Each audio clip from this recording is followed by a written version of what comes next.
Hello and welcome to Pro Tour Austin. I'm Randy Buehler. I'm here with Brian David Marshall, and we are ready for the quarterfinals. We have got 4 spectacular matches. We're going to start out watching Brian Kibler against Evangelos Papatsarokis. Kibler has run the table on 2 consecutive Pro Tours. He went 8-0 on day 1 in Hawaii. He went 8-0 on day 1 here. Made the top 8 in Hawaii, but got knocked out in the quarters. Would like to avoid that fate here. And that's the man who controls his destiny, Evangelos Papatsarokis, who's playing a ridiculous combo deck. So these guys met up in, I believe, the penultimate round of the Swiss. Yeah, this is a rematch of round 15 where... I got another turn. And Brian Kibler had his sideboarded Meddling Mage ready for turn 2 on the play against Hypergenesis. And Evangelos went off on turn 1.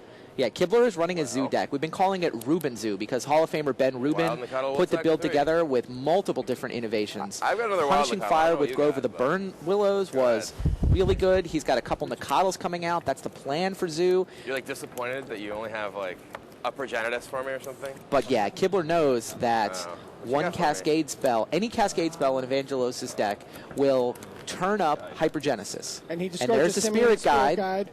That's a 3rd mana. Like, that's all the Cascade spells cost 3. So, yeah, here comes, turns out it's Violent Outburst. You don't have any creatures to get +1/+0, so I don't know why you cast that.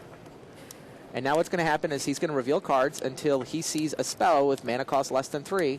The only thing in the deck is Hypergenesis. Doesn't have a casting cost. Used to be the only way you could resolve a Hypergenesis was to suspend it, let it tick down, and then eventually you'd get this Eureka effect. There's a Boggart and Hellkite. But yeah, what Hypergenesis does is it says put any permanent cards from your hand into play that you want. So down comes Angel of Despair, down comes Boggart and Hellkite. I'll put a Grove of the Burn Willows. This combo deck was... Brian puts 2 lands into play. Yeah, does what he can. Now all the triggers will resolve, so Hellkite gets to deal 5 damage. Angel of Despair gets to blow up a permanent. Wow, this deck, when this deck works, it is sickening. Yeah, it's very funny. When people were talking about this deck and theorizing about this deck as soon as the Cascade mechanic was introduced, everyone was trying to like hypothesize this like critical mass hand you had to have to just kill your opponent in one fell swoop. Right. But sometimes it's just enough to put a Progenitus into play on turn 2. Sometimes it's enough to play an Angel of Despair and a Boggart and Hellkite. Yeah, I mean that's the... Lightning Bolt. Punishing Fire. You gain 1. Oh, well, he does manage to kill the Angel of Despair. Yeah, I've actually been surprised to watch Kibler play. He doesn't just roll over and die. He felt He's got a little bit of game. He felt he could have won. Right, and now here 2 games Nakados attack in. Does he have a Burn Willows? He does have a Burn Willows, and he has a Punishing Fire. He has to take 6 here. Yeah, so I mean the Hellkite could pick off a Nakado, but then it's going to die to Punishing Fire. So. But is there another Cascade spell? Thanks. Fire Spot. Oh, okay. Ardent Plea. So that Hellkite's going to attack for 6 this turn. Hilarious. What does the second Hypergenesis do? I believe he has another card in his hand. It's just whatever he top decked that turn? Yeah. Angel. Yeah, if he top decked another monster, that's quite good. I believe he has an Angel of Despair in his hand. It just came off the top this turn, I was going to win even after that. He had 2 things I could kill it. Kill 1.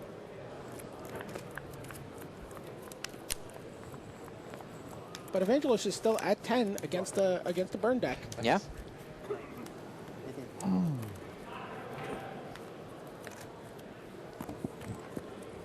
Yes.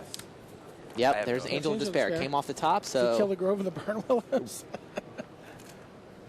Where he has to kill a wild Nakado here. Yeah, I think he has to kill Nakado, right? He's going to lose his Evangel to the other wild Nakado in combat. But attack for 6. Yeah. Brian goes to 5. Oh. Yep.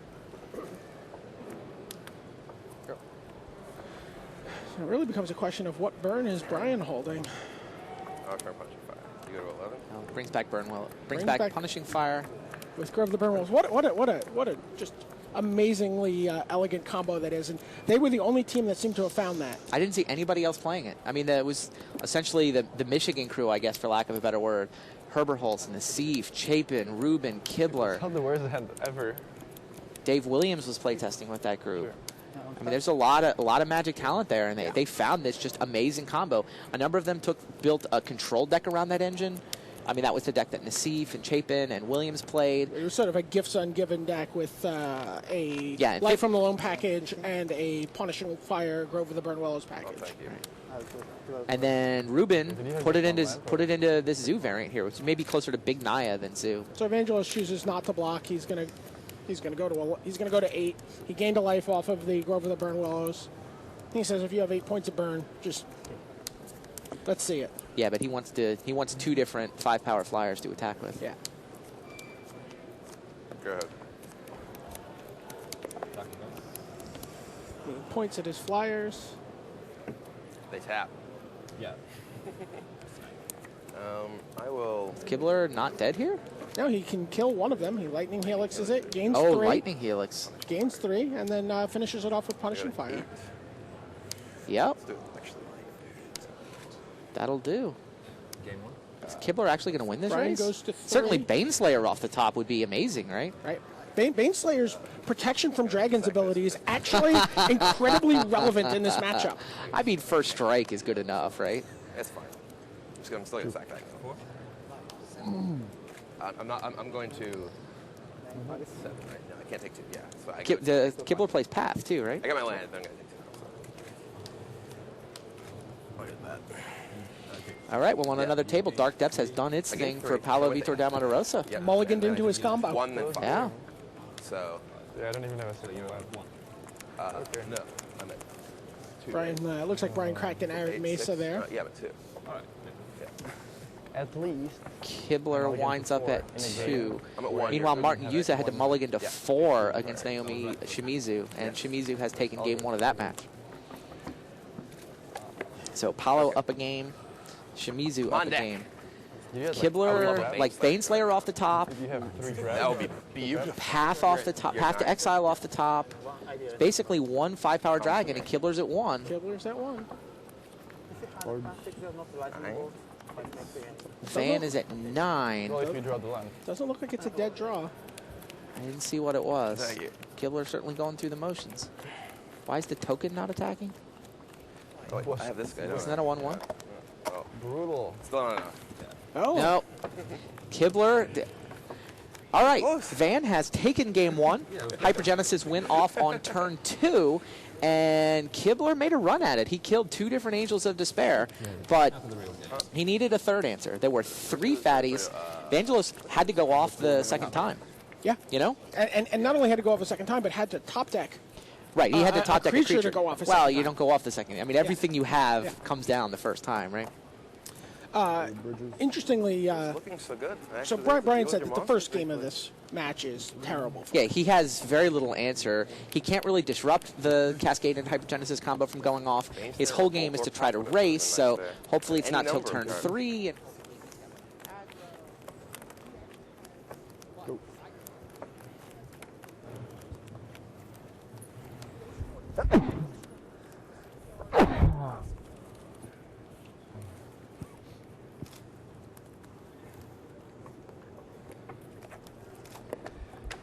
Oh, come on.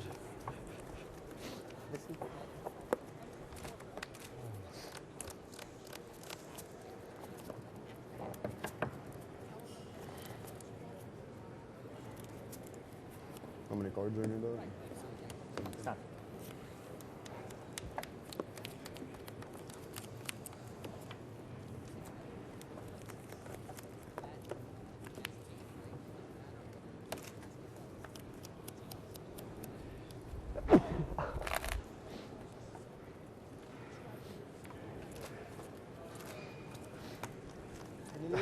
He can bring in Vincers to counter Brian's spells for a critical turn. right. He can bring in the Meddling Mages himself. He showed us Putrefy in his match with Kibler the first time around. Yes, Putrefy. He's got Fire Spouts, too. So he putrefied a Baneslayer Angel that had come down and was threatening Yeah, it to was make really things interesting. sticky. The sideboarded games these guys played in round 15, Kibler actually won the first game there. But in both sideboarded games, Vangelos went off, and Kibler had the ability to win those games if he'd made all the right plays. Some of them were pretty subtle, some of them were judgment calls, but he felt pretty bad after that match. Like, once he got done talking to the crowd and sort of going back over the turns, he felt like he should have won both of those sideboarded games. In one game, he should have put a Blood Moon in play off Right, he could- Hypergenesis. Right. While Hypergenesis was resolving, if he had thrown his Blood Moon onto the table, it would have taken Putrefy. It would have made Putrefy impossible, and Kibler could actually have won that race with Right, Baneslayer. he gets the match out of range. Like, he had to top deck Exalted guys to actually, but like the way the game played out, if he had thrown that Blood Moon down, Van would not have been able to Putrefy Baneslayer. Kibler would have run the race. And then in the third game, he had. Or was that I got back the third last game was the night, one where was the turn 1 Hypergenesis versus Meddling Mage? after having Game dinner and two whatnot, is I actually relayed, turn I was one. like, I kinda just want to sleep. Turn 1 play some games, but I Hypergenesis, think and Game 3 was the Blood you know, Moon match. as important Right, as right, anything. right. Although I got Blood Moon basically for the half win. an hour of sleep before day But one. the other match where so Blood Moon could have won in one of those games, and in the other one, it was just sort of a he can actually sometimes if Hypergenesis takes a couple turns to come down, Knight of Reliquary gets big enough, he can just attack and put on enough pressure to sort of force blocks that are trades. I mean, the weird thing is, like, when And we you're- saw when that you're there, ahead right? Kibler and was you- able to and you kill lose, 2/5/5 you're not playing flyers. people who lost, you're And playing he people couldn't who even won. afford to block So I was Wild never Nicole. playing against losing With decks. his Every 5/5. deck I played against was It's interesting that at that's like not 1-0 really or- going to come or up after 1-1. sideboarding, though, because Kibler takes I was essentially all of the aggressive burn out of his red-black deck. It was a He fine takes deck, the not punishing great. fires out. I think he I has to lost leave. to, He said he was really joking good. that he has to leave Then the I lost helixes to, in or leave some Polo, burn in who's to deal with the really set up Morphic against Chroma. the So Yeah, I I'm think not he's, sure I how think he's he's gonna down to a handle couple it. of bolts. He Levy takes out deck was because he also takes out really 12, like well you said, set 11 or against 12 cards. down. He was- He's taking he out was like mono Tarmogoyf, white interestingly with, enough. Because he said, I White have no Masters, like card three of types the in my wall graveyard. ally. Yeah, it He attacks can for get to. 0 to Lacerators can 1. be very good You against know, you. maybe there's a fetch land in the graveyard, but that's about it. So He said, if there's a sorcery in a graveyard, it means I'm losing. Right. Because it's going to be a Hypergenesis. So Tarmogoyf actually just heads out, takes out Tarmogoyf, takes out some burn, brings in the Meddling Mage package, brings in the Blood Moons, and I think he's actually bringing in a couple Ancient Grudges. Since Van has Sundering Titan, like between Path to Exile and Ancient Grudge, if he could just remove 1 or 2 fatties, that's often enough for him to win despite Hypergenesis resolving. Basically shuffles everything in except the Kataki's War Wage. Yeah, pretty much. Yeah, there's 14 of his cards are actually relevant here, huh? Yeah, I think for sure. And you know, one of the things also Evangelist does is he toys with his monster mix. So I think the Chroma Angel of Fury comes in here just because it's path proof. Sure. He wants an additional path proof creature. Makes sense. Yeah, we saw Chroma was the difference for Evangelos in one of those games. Green deck. Was interesting. Red white. So Van is up 1-0 here versus Kibler. We've got Paulo Vitor Damarosa up a game on Tsuyoshi Ikeda.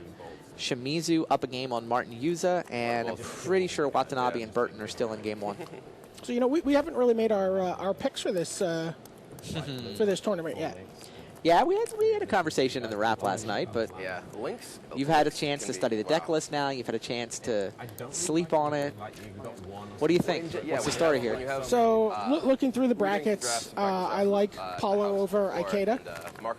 I certainly like him now that he's up a game. I mean, that matchup looks pretty even. I do think that it's a bit of a bad beat for Paulo in that he ran into the Zoo deck that's packing Spectral's Procession specifically in order to beat Dark Depths and block Avatar tokens. Not only packing Spectral Procession, yeah, I mean, but Spectral is sideboarding Otherworldly Journey, which is a deep reach into Tsuyoshi Fujita's bag of tricks. Oh, It's like, nice. how can I find an answer to this indestructible card? And Otherworldly Journey Yeah, blinks it exile out of existence, and it Never never comes comes back.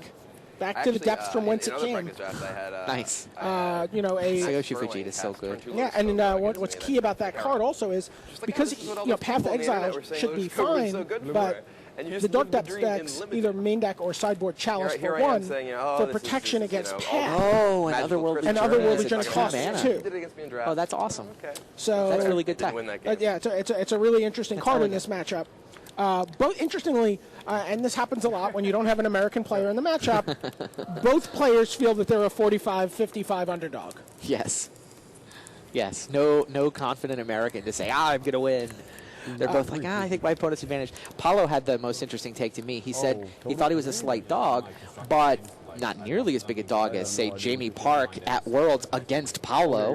And Jamie won that match, so Paulo feels like fate owes him one, I think.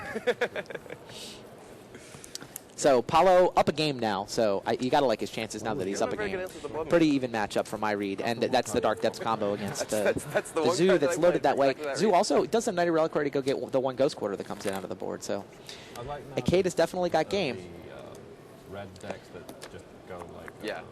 Well, that was The big guy. Oh, One sounds one like of the- Hunter one of the- Burton one of the has things we were taken a looking for game. Was like preparing for this tournament was a Blood Moon deck because Blood Moon just seems Watanabe so got powerful almost against all the way different through decks. his graveyard thanks to And Dredge, all but of the Hunter and his committed Blood Molten Moon Zoo decks deck were was able to bad. win that So one. it's like, okay, can we build a deck that's good that can also incidentally use Blood Moon? And well, found it. Well done. I do not have the earbud in. You can blame BR, not me. Who? Ben Rubin. All right. Although the Blood Moon thing was a collaboration, but All right, he's the one who found so it. Kibler still shuffling up. Okay, I just get to no problem. I just get to reap the spoils of Who do you like? his hard work. Who do you like between Shimizu and Yuza? I bought him dinner. I like Juza. I like Juza, even with Shimizu up a game. Dredge has got an interesting spot in this metagame because it seems like it's this really powerful Sort of deck, funny, like when I but played before, I was so much of the buzz PGA, coming like, into this weekend was about deck builder, Hypergenesis now and it's even made more about Proto Dark Debate Depths other people's that decks. there just Very wasn't as strange. much graveyard hate as there otherwise might have been. Yeah. Right. Like, Maybe you could easily imagine that people had showed up Lucky. loaded with ley lines and I will Tormod's shockingly play. Crypts and Ravenous Traps, and there's a lot of available graveyard hate. If you want to beat Dredge, you can. one's not gonna work. It's just a question of how much do I think I'm going to run into and how much of my sideboard space can I actually afford to devote to it. And there was not a whole lot of get the sideboard turn space one. devoted to it, but yet it did wind up being the second most played archetype, trailing only Zoo. And to Martin Juza's credit, he Yeah. has 3 sideboard cards for Dredge. It's true. He has a nice little Dredge package that he can sort of, with varying casting costs. It's only 3, though. It is only 3. He does have only 3, putting but Projections he only into has play. 3. He has a Tormod That script. week. He has a Ravenous Trap, which is Okay. almost indefensible. Yours is the, Yeah. yours is the only for Projections deck that I've seen with Projections. Shimizu to play around. Right. And he has a Yixla Jailer. Yeah. It's a good package. It's just, he'd feel better if he had 6 cards. Yeah, well, I mean, Right, he would like to have 4 Leyline of the Voids that he could But the mull thing is, against. people were packing 5 and 6 cards against Dark Depths, and there was more Dredge in the field than there was Dark Depths, as it turns out. I mean, and interestingly, the deck that seems most prepared for Dredge You know, Cryptic Command Is the Dredge deck. is the Dredge deck. Well, which of has course, 4 yeah. Leyline- No, 4 it- Leyline of the Voids. We watched a double ley line match between you lose all your land, it's Shimizu something and it's a little Watanabe harder. when they met in the Swiss. So I like Juza here. I like the experience, the sideboard package, the preparation. At best, they remove a dragon who's already taken 5 points. In off your an life total. upset, I think Hunter Burton is going to Game 2, we're get both past mulliganing. Yuya Watanabe. That's a bold claim. Yeah. Watanabe is leading the Player of the Year Yeah, it race was- right it was- it now. was sort of- He it's has sort of been on ironic. a I drew my torrid pass streak to of turn late, after top you- aiding you, 3 consecutive played Grand the Prix It's coming not into this ironic at all. weekend. It's just unfortunate. So 4 consecutive premier event top I'm 8s in a not row allowed now. to force that. I don't- Just an outstanding run. He's got people talking, Oh, you know, yeah, yeah, whispering absolutely. about the way That's good, yeah. Kai Buddha rattled off 3 straight Grand Prix wins If I'd played to Crack, I get would've won. into the Player of the Year race, then shows up in his first Pro Tour top 8 was the Worlds that he won in '99, which gave him the first of several Player of the Year titles. I'm not going to wager the consumption of a hat here. But until Hunter Watanabe, until Hunter Burton shows me that he can lose an extended match with this deck, and he has not lost one yet this tournament. He is 9-0-1 with his version of Zoo. Yeah. Till he But shows me that he pretty can lose one, unforgiving, I'm not going to. Not going to bet against I'm not him. going to bet against it there. You And won't get the chance to bet against him after he loses one, by the way. It's like some He'll be legends. eliminated It's from the like, well, I drew a tournament. hand true. with, you know, It's true. two You've caught me in a clever logic trap. Arthas, whatever. It's like, doesn't matter. what I I'm only here need for. one pretend. And then who do you like in this match? Brian Kibler and See what we can do. Evangelos Papacharosis. Yeah, I think this is playing out kind of the way they expected. Kibler is not in a great shape in game 1 because he can't disrupt or really react. I mean, he made a run at it. But after sideboarding, I think Kibler's actually for 5. advantaged in each individual game. But now, is that enough to make up for the 1-0 hole? They do play 5. So in the next 4 games, can Brian not stumble and can Van not go off on turn 1 or turn 2 Right. ahead of Brian's opportunity to disrupt him? Kibler's mulliganing to 5 here, which sounds I bad, know. but it's actually part of his plan. Like Those are part of the he snap sideboards keeps in against a an lot of extra decks. land Not yours. because he wants to be able to mulligan and still feel confident that he's going to hit his land drops. Very So, I mean, he kind of went into this saying, I want to mulligan a lot. In particular, the card that he's looking for is Blood Moon. If he resolves Blood Moon, it's over. guessing game. Like, there's Keep a no hand that answer doesn't anywhere actually in have any Van's hate deck cards, for use Blood the Fire Moon. Splash in He hand, I have can't nothing but get don't Blood even know Moon what my off the next move is table, fired. and he can't cast much I'll of stack anything Blood after Moon Blood over. Moon hits the Right, table. The only way he can get a Blood Moon off the table is to float mana I could bluff and just hit keep. And in response to a Blood Moon being played and putrefy it. oh, Right? Sure. Putrefy. You're a sharp one. Actually, I don't. I'm not even. No, actually, I don't. That putrefy is artifacts. No, Yeah, that doesn't even no, work. right. It's creature or artifact. Exactly. Yeah, I'm thinking. I always. You call it The the instant white one. vindicate. right. So No, he there's- doesn't have. there's He doesn't have a nothing- single Better answer. There's absolutely Really nothing you can do about Blood need Moon. to So that's the card Kibler real wants. fast. It does cost 3, though. I mean, Van's real turn two answer middle, you is do two I have to slots go off sometimes, first. Right, and Kibler can He can- accelerate into it with a Noble Hierarch. With a Noble Hierarch. Unclear if he left those in, but I assume he He would did. He for did. the Blood Moon plan. I mean, they're great for accelerating. They're also they're relevant Baneslayer attacks. Right, absolutely. The Like 6 points Exalted of life. kicks in. Exalted is definitely Yeah, of some value, and the acceleration is a lot of value, especially since he's going to be mulliganing so aggressively.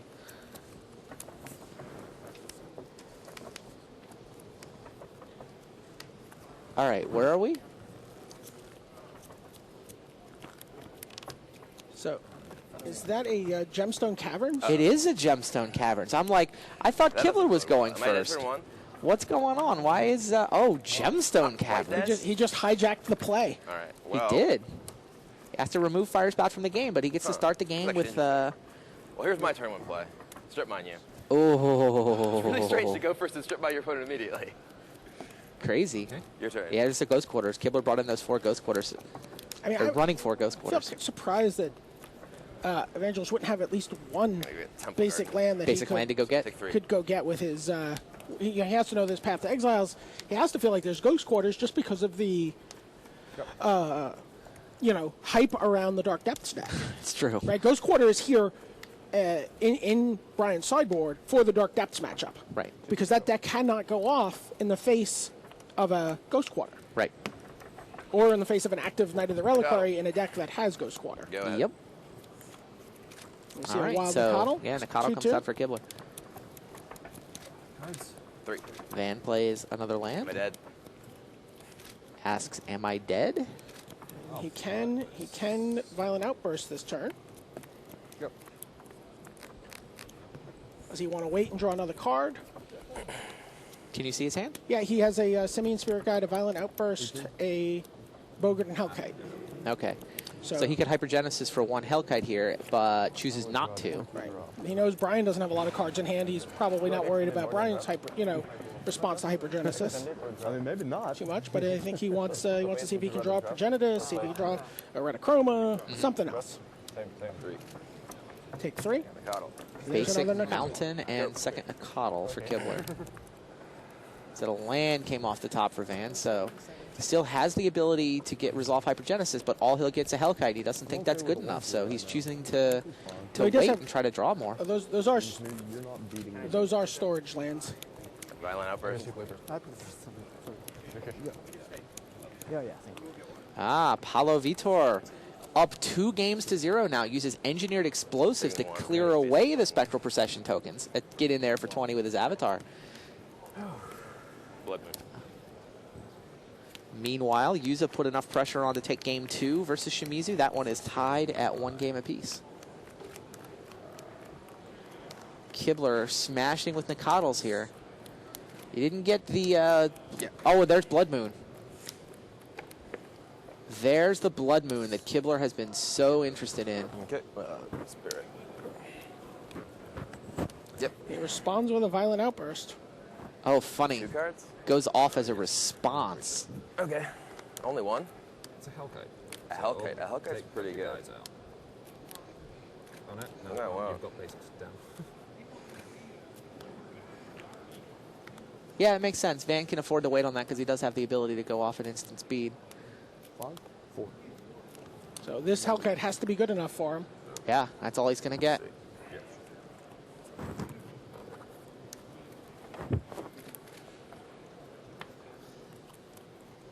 A little bit surprised. He could have gone off in mid-combat there, gotten in a block. Okay. I don't know if he realizes how much burn Kibler's taken out of his deck, but it's actually a lot safer to block Nakatl after sideboarding than it was before. There's very little burn left in Brian's deck. All right. Hypergenesis resolves. There's Hellkite. Oh, Killing Nakatl. weird. I think I might have gone off in mid-combat here. Yeah. block one, shoot down the other. Hope you don't have a burn spell. That seems more than reasonable to me. I mean, again, he doesn't know Brian Kibler's sideboard plan. We do. Right. I'm definitely affected by the fact I know how much burn Brian took out of his deck.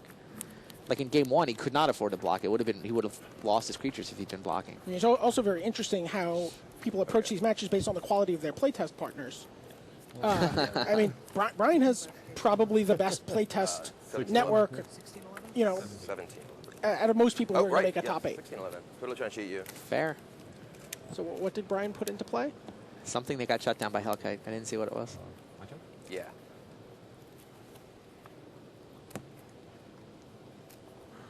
Oh, here's Fire Spout. You get a token. That clears the Yeah, board. yeah. That is the one spell that Van can still cast with Blood Moon in play. Now he's attacking with that one dragon. He's done. He's essentially all in on 1/5/5 flyer. I guess I'll play basic. It might be good enough, though. Treetop Village for Kibler. He needs a Baneslayer, Angel. Yeah, Don't think he Baneslayer has the or a t- Path. Go. Yes. So he needs a white source and a Baneslayer, Attacks. Angel. Nope.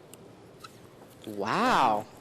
Van takes game 2. He's up 2-0 on Brian Kibler. I don't know that I was expecting this to be quite so brutal. I was going to ask you before this match started who you liked in this matchup. Van. Clearly, Kibler is just outmatched. That Hypergenesis combo is amazing, right? That's what I would have said. Did it again. Yeah, obviously. You're just ripping them out on me. It's hard to imagine that Van could not Sometimes the combo deck that puts sort gigantic of creatures not in the draw deck him just on gets there. one of the next 3 games. Yeah, it's true. Yeah, Kibler's got to win 3 straight at this point. That seems awfully hard to do against a deck Sort of that's awkward. capable I of didn't wanna not quite a actually first turn do the, kill, but a the first damage turn, to kill too, 20 power worth I of had monsters to- draw. If you damaged me, then I couldn't. What? You can play. Well, A, I And couldn't play Kibler him, gets so- Kibler well, gets to it doesn't play do basic again, for- which yeah, is obviously But favorable it's also, for I mean, him. like, it changes the But math. Because if you get to shoot if my he guy lo- in if he me, I'm wins, actually then Yeah, dead. you only Evangelos get gets to to play play. once.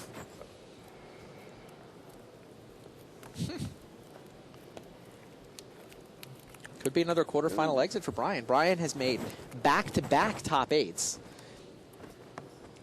2 PT top 8s. See, I like to think that he's in a slump.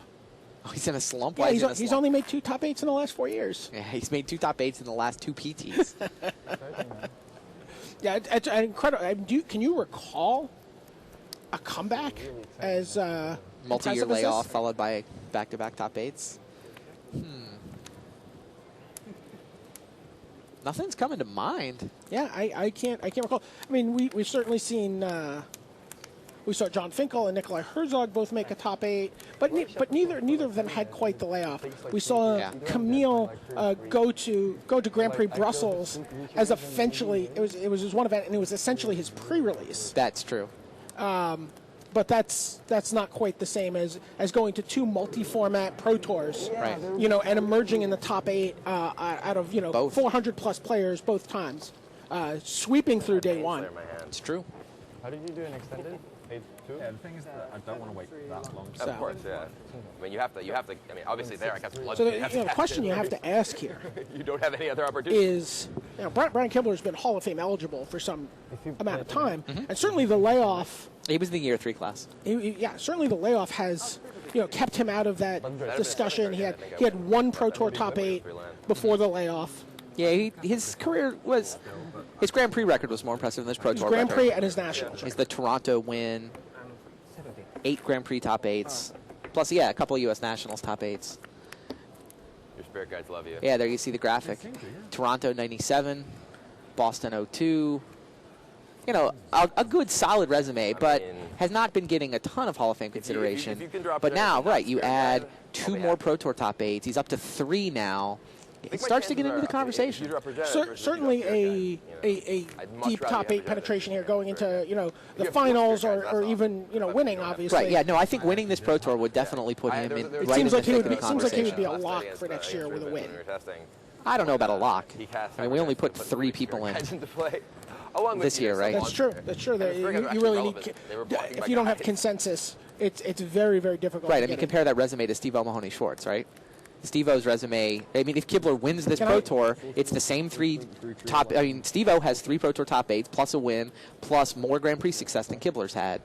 Now, Kibler has, maybe a little more intangibles. He was the color. He had your seat next to me for a number of years. I mean, he's certainly done a lot to contribute to the game. I think people. I mean, not to toot Steve's horn, but right. I think Steve actually gets undersold on the intangibles. I he agree was with an you, actually. international ambassador for the game. He traveled for Wizards of the Coast to go to. He would say, "Oh, I'll go to Brazil for a GP and gunsling," while he was actively playing. This is why I said if Kibler wins this Pro Tour, he's in the conversation now. But I don't think he makes him a lock, because I think his resume with a win here is extremely similar to Steve-O's, which was almost good enough to get into the Hall of Fame this year. He but just missed by a couple percentage points this year. He was 4th in the voting, missed by a couple of percentage points. Yeah, let's take a look at Van's resume as well. I think we've got a graphic that can show you his accomplishments. I think he has a top 8 at Grand Prix Athens. That's a nice picture. Finished 7th at Grand Prix Athens. First Pro Tour top 8. He crushed the top 8 photo competition. He absolutely crushed it. That picture's fantastic. All right, and now here we are in Game 3. Looks like the Gemstone Caverns has come down yet again for Van.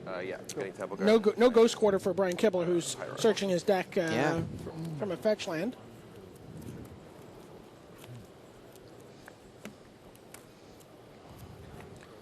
Yeah, Van's up 2-0, so just needs to win one of the next 3. Turn 1 Noble Hierarch. Well, that's the acceleration he needs to potentially play a Blood Moon here or a Meddling Mage. That's what Brian needs to do, because Van has queued up turn 3 combo.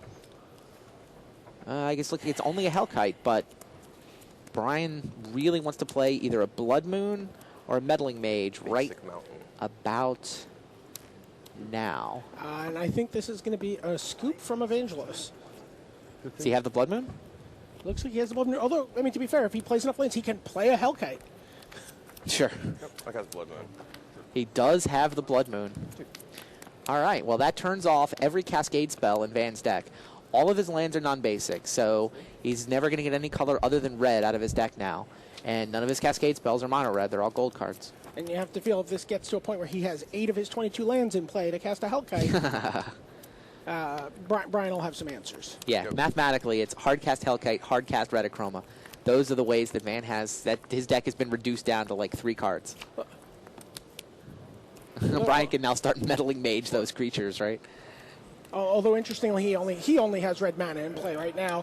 Although he can get white or blue. White or blue off the Hierarch, but not both. And that Treetop Village is also just a mountain. He's attacking for 1 with his Exalted Hierarch. Go. Another Treetop, which is, again, a worse version of a mountain right now. How many lands is Van up to? It looks like he went straight to 5 He's so at far. 5. 6.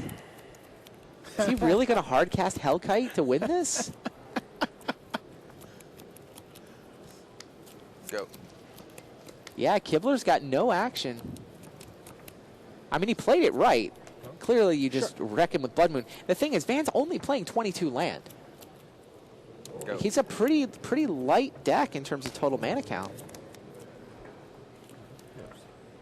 Why has Kibler stopped attacking?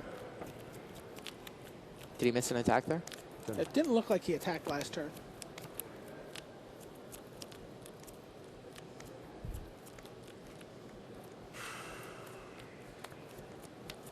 Both.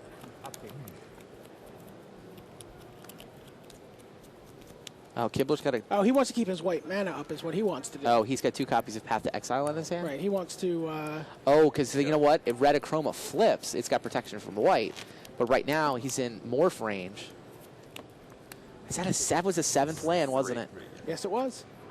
Oh, and Nikado comes down. He's got the green off the Hierarch as well, so... Yeah, Hierarch's giving him green or white or blue. We're discarding. Oh, he Path to Exiles his own Wild Nikado. Cute. Yeah, now he can go get a basic land. He can get a Meddling Mage.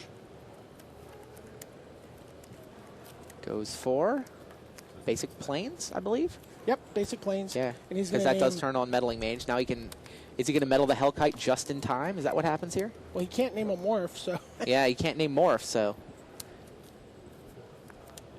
Go. Well, he plays Oh, a no, he plays a Baneslayer. Baneslayer Angel. And there's the 8th land. But you know Protection- what that Baneslayer has? Protection from dragons. Protection from dragons. Unbelievable. Otherwise, Evangelos would be able to shoot it down, but he can't. Crazy.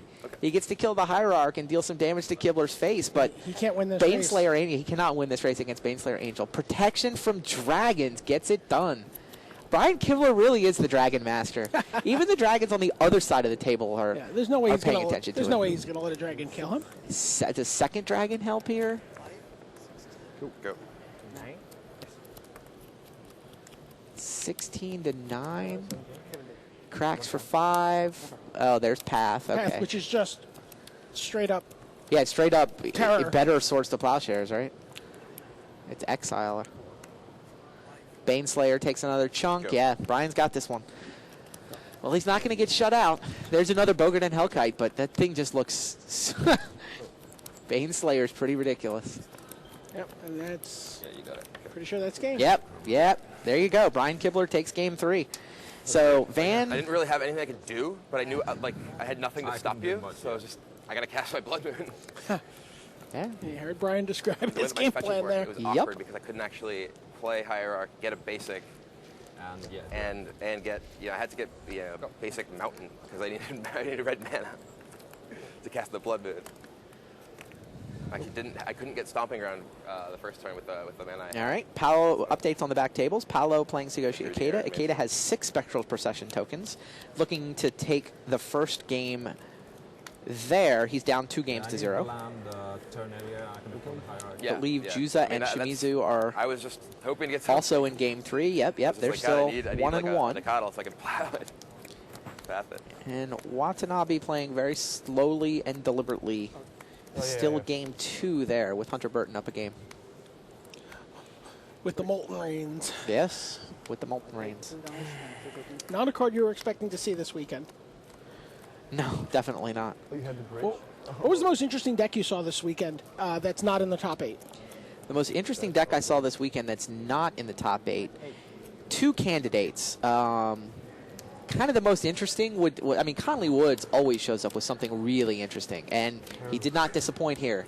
Emeria, what is the Sky land? Ruin? The Sky Ruin shows up with an Emeria. So essentially, he's playing Martyr Proc with Emeria instead of Proclamation of Rebirth. Right. All right, Ikeda does win game 3 with the Spectral Procession token. So Ikeda over Paolo in game 3. Paolo still got the match, or up in the match, 2 games to 1. Yeah. Conley's deck was called the Markov Cocktail. We did a deck tech video on it. Very, very interesting to look at. Tons of cards you were not expecting to see in this format. You were not expecting to see Phyrexian Arena. You were certainly not expecting to see Soren Markov. It was a very interesting deck. I also really enjoyed the combo gifts deck that we profiled, Who's straight with you going first?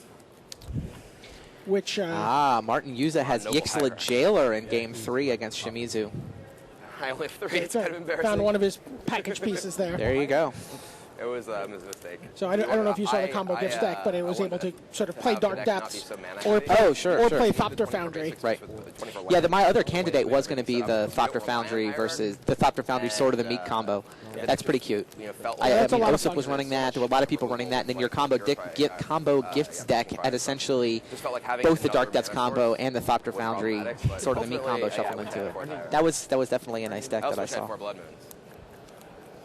Did you actually use them that much? But I think for me the most surprising thing was how much versatility people were able to get out of Zoo. I brought them against Tron. You know, we talk about that certainly in the opening, where we have 4 different Zoo decks here. There were even more Zoo decks in contention. We had a dark Zoo deck that was playing for the top 8 in the last round. And Zoo really feels like the new Rock to me, and extended in the sense that you're able to make these kind of fine adjustments to it based on what deck you really want to beat and what you need to deal with. All right, well, let's go check in on this other match. Paulo Vitor Damo de Rosa is really evolved into one of the true superstars of the game. The Brazilian has 5 Pro Tour top 8s now. He's been doing well at the Grand Prix level, seems to be in contention at Worlds every year, and now he's running Dark Depths. And there you get a look at Tsuyoshi Ikeda rocking the cowboy hat, and that is not just because we're in Austin. No, he had that cowboy hat when he won Nagata. Yeah, So he's a Japanese cowboy. absolutely. So Also, just speaking of, you get a look. He did pretty well in the photo shoot competition too, I think. I think Evangelos had him though. It was really close. It went 5 games. So Ikeda, yeah, he's in top 8, number 3 for his Pro Tour career. He had 3rd at Worlds. He's got some Grand Prix. He did win Nagata very recently, and like we said, the Spectral Zoo deck. Now, Ikeda owns a card store in Fukuoka, Japan, so he's a card shop manager, also a pro player. He's got over 50 Pro Tours to his credit, along with those 8 assorted top 8s. So really been around forever, hangs out. His job is to hang out at a card store. So he's, playing Magic with his customers half the day, selling them stuff the other half the day, I guess. And some of his customers include Hall of Famer Tsuyoshi Fujita. Absolutely. Who says, this is the deck you play in this event. Yep. I would lose like to anything. So. All right, so Thoughtseize reveals Wild Nacatl, Makes sense. Countryside Crusher, Lightning Helix, Kasali Pride Mage, I think, and some land. Or is that a Knight of the Reliquary? Takes the Knight of the Reliquary. Yeah, it takes the Knight. So Paulo leads with Underground River Thoughtseize and takes the Knight. One of the things, that's not the scariest hand. yeah. One of the things I really like about Ikeda, and Yeah. I haven't watched him at a lot of events, is he always has a great time. He asked me to see the. Yeah, He's always he does. just got tremendous humor. Really seems to just enjoy playing the game, and is not to say that he's not playing to win, but he's playing Magic because he loves Magic, Yeah, it's fair. and he just happens to be good enough that he can play it at the highest level for the last 10 years. It's true. He's My- also Hall of Fame eligible. By Yeah, the way. my favorite Ikeda story was you asking him about the Rift Sweepers in his sideboard. Yeah. We're looking at the deck list last night over dinner. It's like, what does he have Rift Sweepers for? It's not like anybody's playing Gargadon. It's not like anybody ever actually suspends a Hypergenesis. Why is he running Rift Sweepers? His answer, I don't know. I don't know. I don't know. He's like, what? Why? How could you have a card in your deck that you don't know? And he's like, I trust Raleigh. And Raleigh's the nickname for Tsuyoshi Fujita. He said, Right. Raleigh said to play them, so I played them.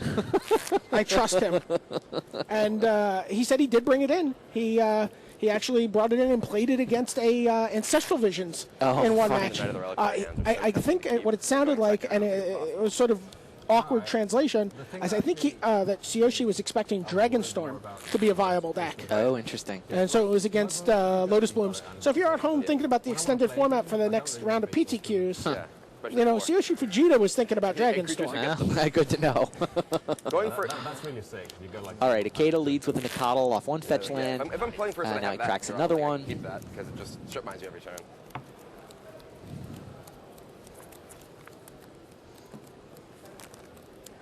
Yeah, actually, I kept the hand. Not a very fast hand here. Guys, okay, I'll find my combo first. See how it goes. It's kind of funny. So Molten Rain has just looked to be.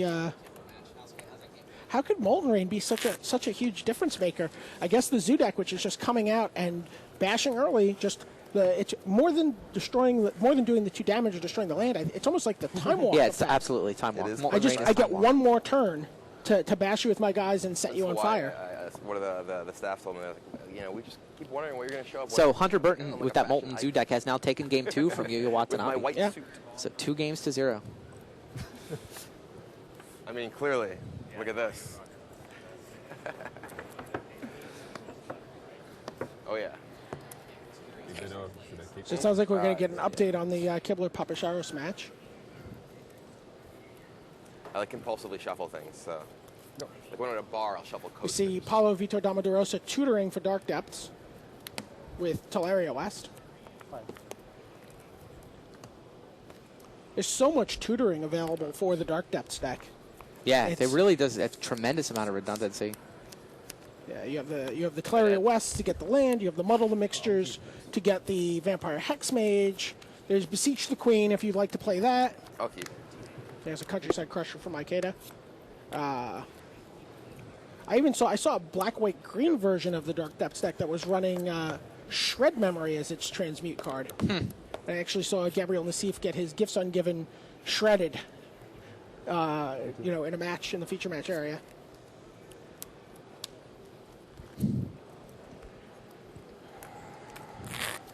All right. Paulo is up 2-1. If he manages to put one more win together, he's through to the semis. Is this another transmute? That looks like a transmuted Muddle the Mixture, where he's going for the Vampire Hexmage. Yeah, that would do it. So now we've watched him on successive turns tutor for both halves of his combo. He's got a Dark Depths into his hand. He's got a Hexmage into his hand. And we know that Ikeda doesn't have anything in his hand. But Right. I mean, Paulo thought seized Paulo him on the does not, first turn. Took the Knight, which takes Ghost Quarter out of play. 3. Ikeda had one copy of Ghost Quarter in his sideboard, so he's able to bring that in. And then potentially watch tutor it me up like with a that. Knight. But he knows that there's Otherworldly Journey in Ikeda's sideboard, and he has to give that Yeah, he card has to some respect the fact consideration. that Ikeda may have drawn some stuff. Paulo is really good at sort of waiting till the last possible moment to go off and to set up as much defense as possible. I watched him playing against Martin Yuza. I was gonna and ask it was you to just tell this the story. awesome match. Like, Paulo draws up a hand of 7, and I'm looking over his shoulder, and he's got everything. He's got the Chrome Mox, he's got the Hex Mage, he's got the Dark Depths. Like, he can actually go off on the first turn. Yep. And he just thinks, and he thinks, and he thinks. And eventually, he's thinking about mulliganing, and so, Yuza's probably putting him on kind of a borderline hand. He eventually keeps, and he leads on first turn with just comes into play, tap Teleria West. Okay, so now here's Dark Depths for Paulo, so it looks like we may see some action. Oh, Brian Kibler equalizes it, 2 games apiece. They're going to be going to 5.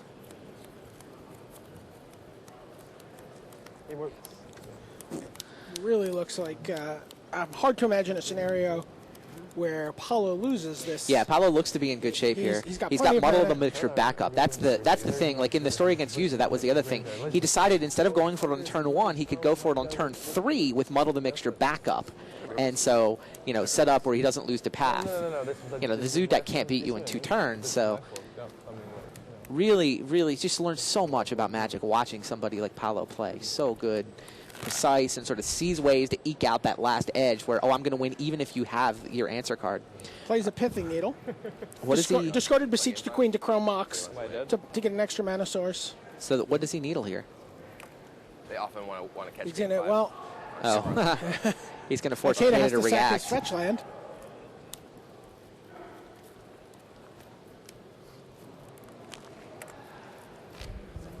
This I like being on camera. might actually not be enough Although it didn't do well for. apparently the camera going Actually, away. I think Yeah, Ikeda wins that's this as I'm looking at it. Paulo's down to 7. He's got a Lightning Helix in it, but he can muddle the Helix. Actually, He's- I he's- could've kept he's Blood Moon dead on off, board, actually, to before I damage. cast Pride Mage, but I figured And he knows the 2 Helix is Nikado there as hits well. plus a Helix. So this is what exactly. Paulo's So, been preparing for. He I knows might that as well Helix is there. He establish knows my what his another life total basic. is. Interesting. So if Ikeda has a second, All right, he names Ghost Quarter. Yeah. I have not to draw lands. But it doesn't, Blood doesn't Moon. matter. Ikeda points out that he can't actually draw a We're gonna Ghost hold Quarter. or no hold? We're going to go watch Here's that decider in the Kibler matchup, by the way. We'll definitely won't let Game 5 I'm start. totally We're not hooked getting up. you over there to watch. Because I screwed myself. All right. Well, okay. I'm detaching. All right. Paulo studies things up. There's the Helix, Lightning yeah. Helix, which, like we said, Paulo was prepared for. Muddle the Mixture. But now if he draws an Otherworldly Journey, Right. That was his defense, so. Paulo's the Ghost Quarter. there's the path to exile. Oh, Path to Exile off the top. Yeah, the Countryside Crusher lets him keep going until he hits a spell. He's able to get his token, but Path will deprive Paulo of his token. Hard to imagine how. Nope. Wow. And Ikeda sends that one to Game 5. He had to draw. A a card couple right of off the Game top. 5s Wow. are going. Oh, it sounds like Kibler has gone for a restroom break, so we'll probably just stay here. Watch this. Maybe watch this Game 5 first.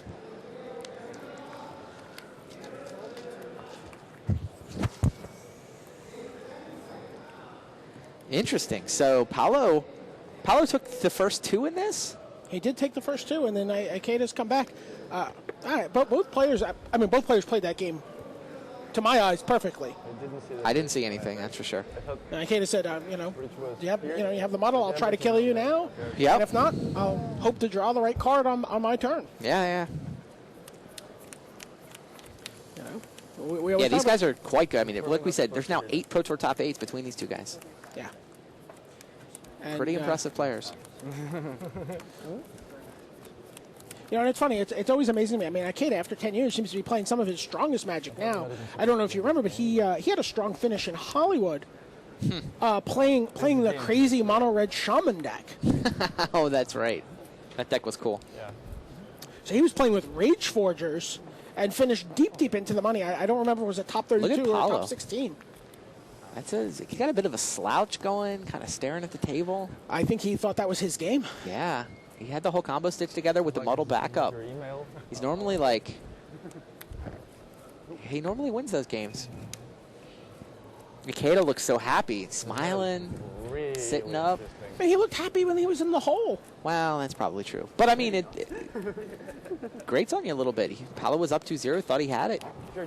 And Paulo's last time he appeared on Sunday, he was really frustrated. He had a huge edge against Jamie Park at Worlds. He was extremely advantaged. Like, he had the Fairies deck against kind of a bad version of a control deck that It was a control had deck sacrificed the Fairies matchup anyway. And had lost more matches than it had won. Right. Jamie Park got to that top 8 on the basis of the other formats, not standard. He went like 2-3-1 in standard, I believe. 2-3-1, yes. And like everybody concluded their like Rock's Warmonk was just the wrong way to build that control deck by the end once the results were in.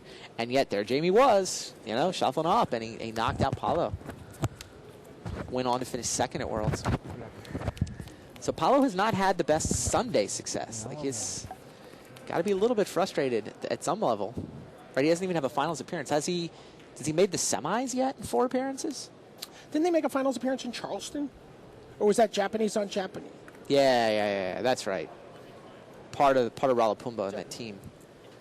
But I don't believe he has an individual's finals appearance. Although he did win Brazilian Nationals this year. He's the Brazilian National Champion for 2009. Which is relevant to the Player of the Year race because he gets the extra opportunity to pick up some pro points at Worlds. Well, so does Yuya Watanabe and Shuhei Nakamura. Yeah, fair enough.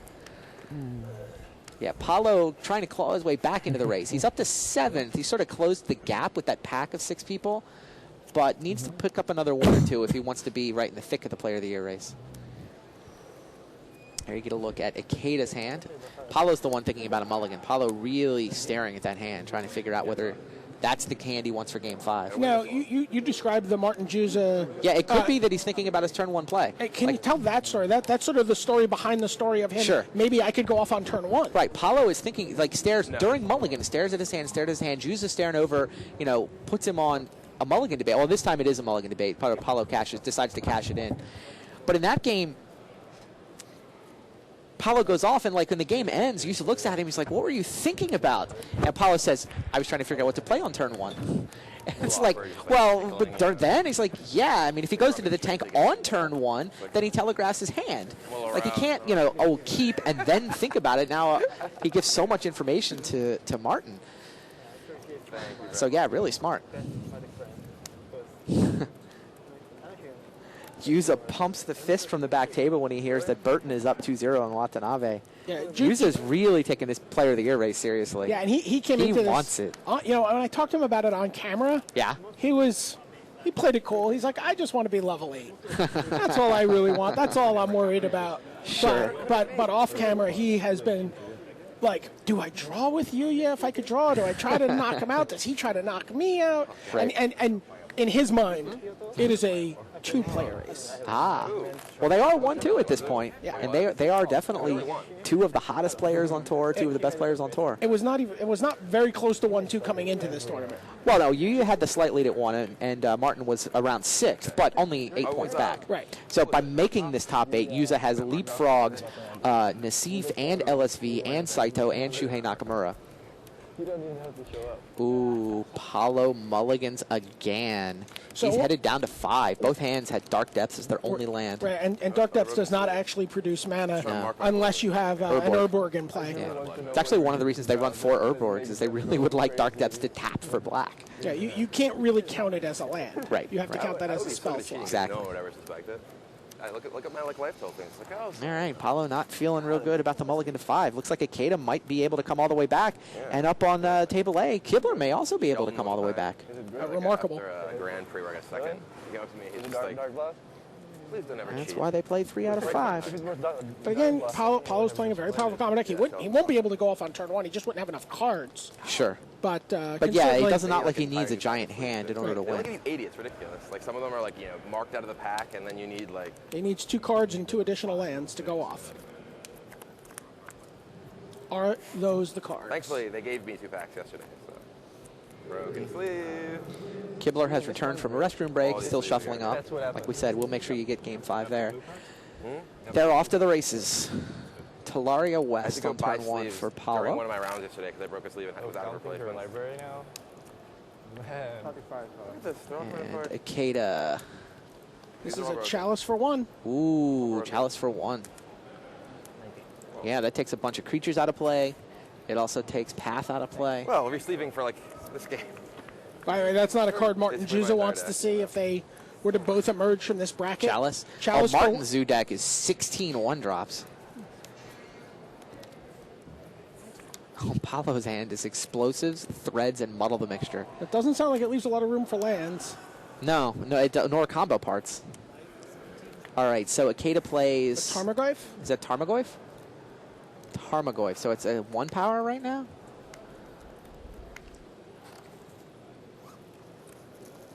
Ta-da. Paulo plays an Orborg. All the time? And a Threads. What? Seriously? My Tarmogoyf. Yeah, Threads. Steals the Tarmogoyf. 10. Did you really draw the dark blast? Akeda plays a third land, cracks that fetch. Seriously? Why?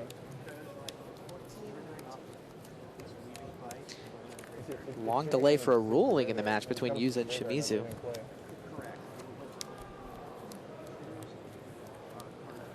Oh, interesting. Oh, Shimizu very had Dark complex. Blast targeting Yixila Jailer and was trying to figure out whether or not the bridge from below would get removed from the graveyard when the Yixila Jailer went to the graveyard. The ruling is they do not. Happy times for Shimizu. Yeah. His bridges do not have any text, so that they don't see the fact that the Jailer has died. So we have a Countryside Crusher for Tsuyoshi Ikeda. Yep. Which is So this is game 5. The winner of this goes to the semis. Will it be Paulo This is ridiculous. making more progress in the Player of the Year race, or will it be Akeda? Like the destroyer of sleeves.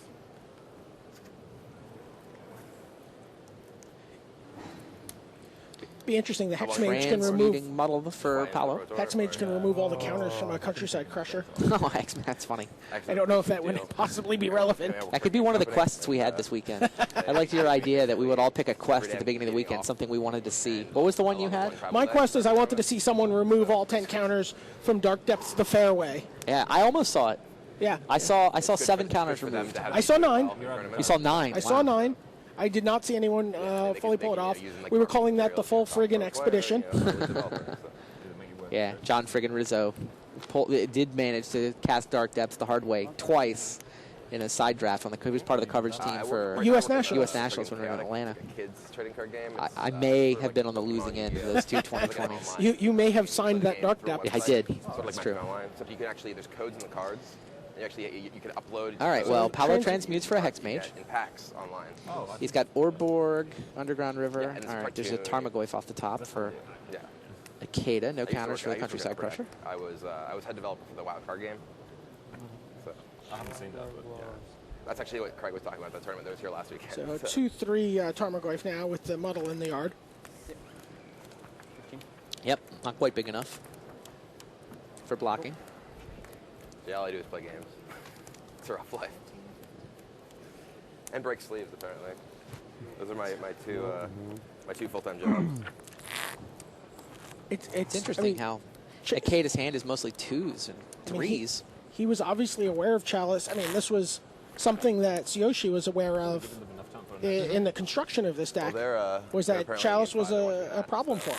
Yeah, I was So it was a watching, problem for the Zoo deck, not necessarily as much for this deck. I was watching is it Marcel Zafra in the Swiss. He was in top 8 contention deep in, and he would always set his Chalices to 2 against the Zoo decks. Oh, interesting. Yeah, no, he was more of like a trinket control. I mean, he could get the mana to pull it off a little more reliably than these Dark Depth decks can. They can't necessarily wait for 4 mana. But yeah, he would usually have Chalice 2 and play against the Zoo players. Yeah, with almost never Chalice 1. Yeah.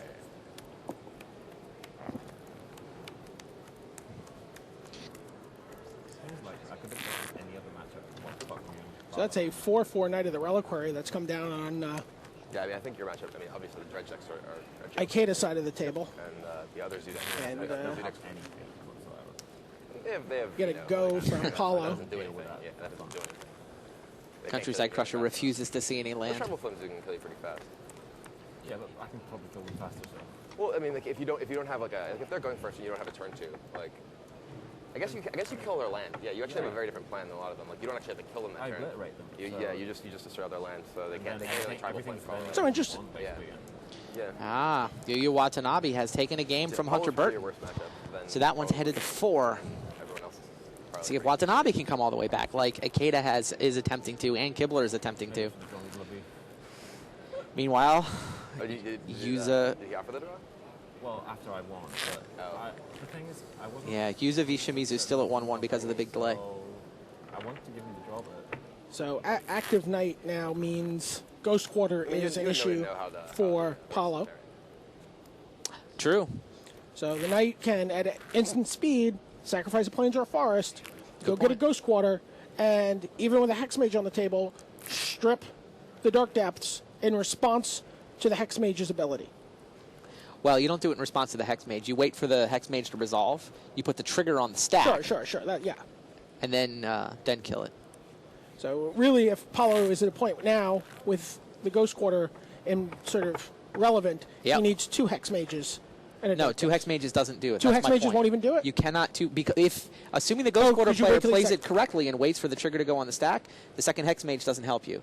Second Hex Mage is only useful if they mess up and try to Ghost Got Quarter it. to response to the Hex Mage. So if they play it like I would have played it. Right. I mean, we had this conversation on Friday, and I did the same logic you did. I'm like, oh, Hex Mage, they Ghost Quarter, you Hex Mage's response. But no, it doesn't work, assuming the Ghost Quarter player is smart enough to let the Hex Mage resolve, wait for the counters to go, Dark Depths triggers, now there's nothing for the second Hex Mage to do. Right? That can only ever trigger once. And if the land's not sacrificed to the ability, the Merit Lage never comes into play. Exactly. So yeah, Paulo's answer to this is Pithing Needle. I'll play first.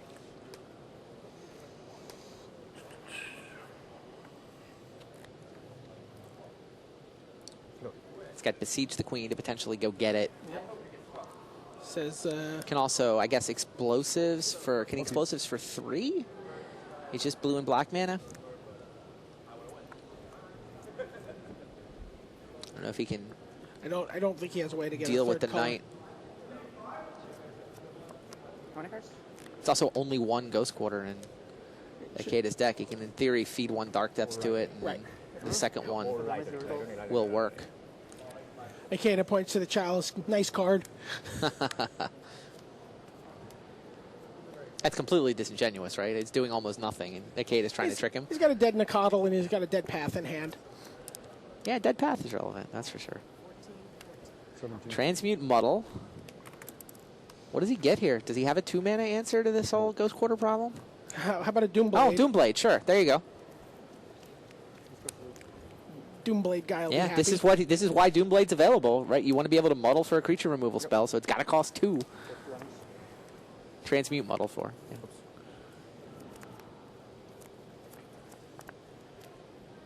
Ikeda says, Right. Kata goes ahead and uses his Knight. puts a counter on. Countryside Side Crusher, Crusher? because the land goes to the graveyard. 14. He's got a 4/4 and a 5/5 right now. one Doomblade to account for them both. Paulo's at 13. Yeah, yeah. He's got a jump block out of that Tarmogoyf at some point. Ikeda goes ahead and gets the Ghost Quarter.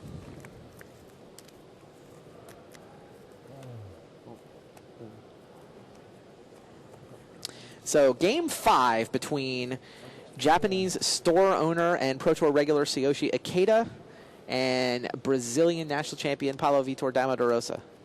So 2 games apiece. A winner goes through to the semis. Paulo Doomblade's the crusher. He doesn't. Oh, Doomblade's the crusher. Because Tsuyoshi is very happy to mill past all his lands and guaranteed hit a spell this turn. Yep, and now that the Ghost Quarter is in play, so that's the Knight of the Reliquary has been reduced to merely being a big dude. Yeah, so Paulo does not want to see a steady stream of spells coming off of Ikeda's deck. Sure.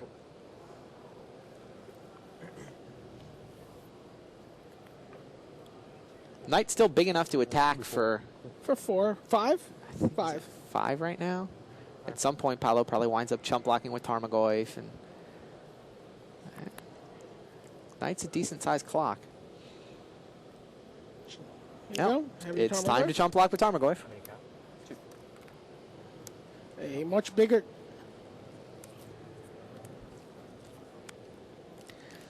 Naoki seems to be going off in Game 3 with his Dredge deck. He was able to Dark Blast away the Ixalan Jailer. Now he's got Iona in play. Obviously a Dread returned. Sure. Locking Martin Juice out of a color. So no play from Ikeda, who has Tarmogoyf and no play from Dama da Rosa. Spectral Procession in hand. 14-9. And Gianna Yeah, see Nicodle. Spectral Procession, Tarmogoyf, Lightning Helix. Here's a repeal on Knight of the Reliquary. Aha. Remember, Paulo started this game on 5, so he doesn't have all the pieces he necessarily needs. He's been working shorthanded. Yeah, we saw him transmute like for Hex Mage. Looks like he has all the pieces. Well, he's just got to get around the Ghost Quarter, right? Hex Mage, Dark Depth, Slaughter Pact, Engineered Explosives. That lets him go off once, but does not deal with the Ghost Quarter problem. I was kind of surprised more players didn't have Grim Discovery. We saw that in some of the gift packages that had the Dark Depths combo, but Grim Discovery for 2 mana, also transmutable, right, lets you get back a land and a creature, which is like a Hex Mage? Coincidentally, a Hex Mage and a Dark Depths. Sure. It's just like reboot the combo.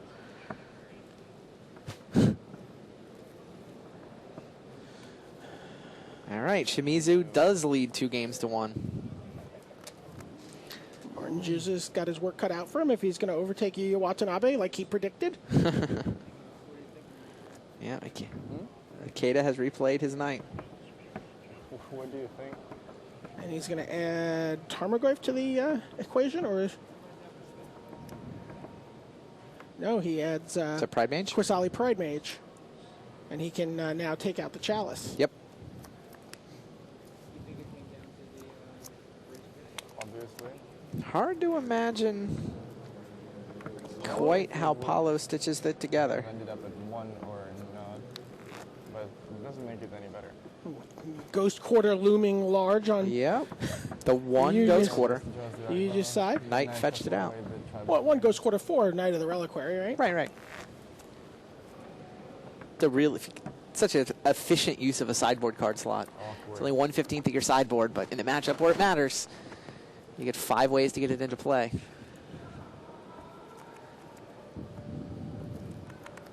Yeah, she just won that game.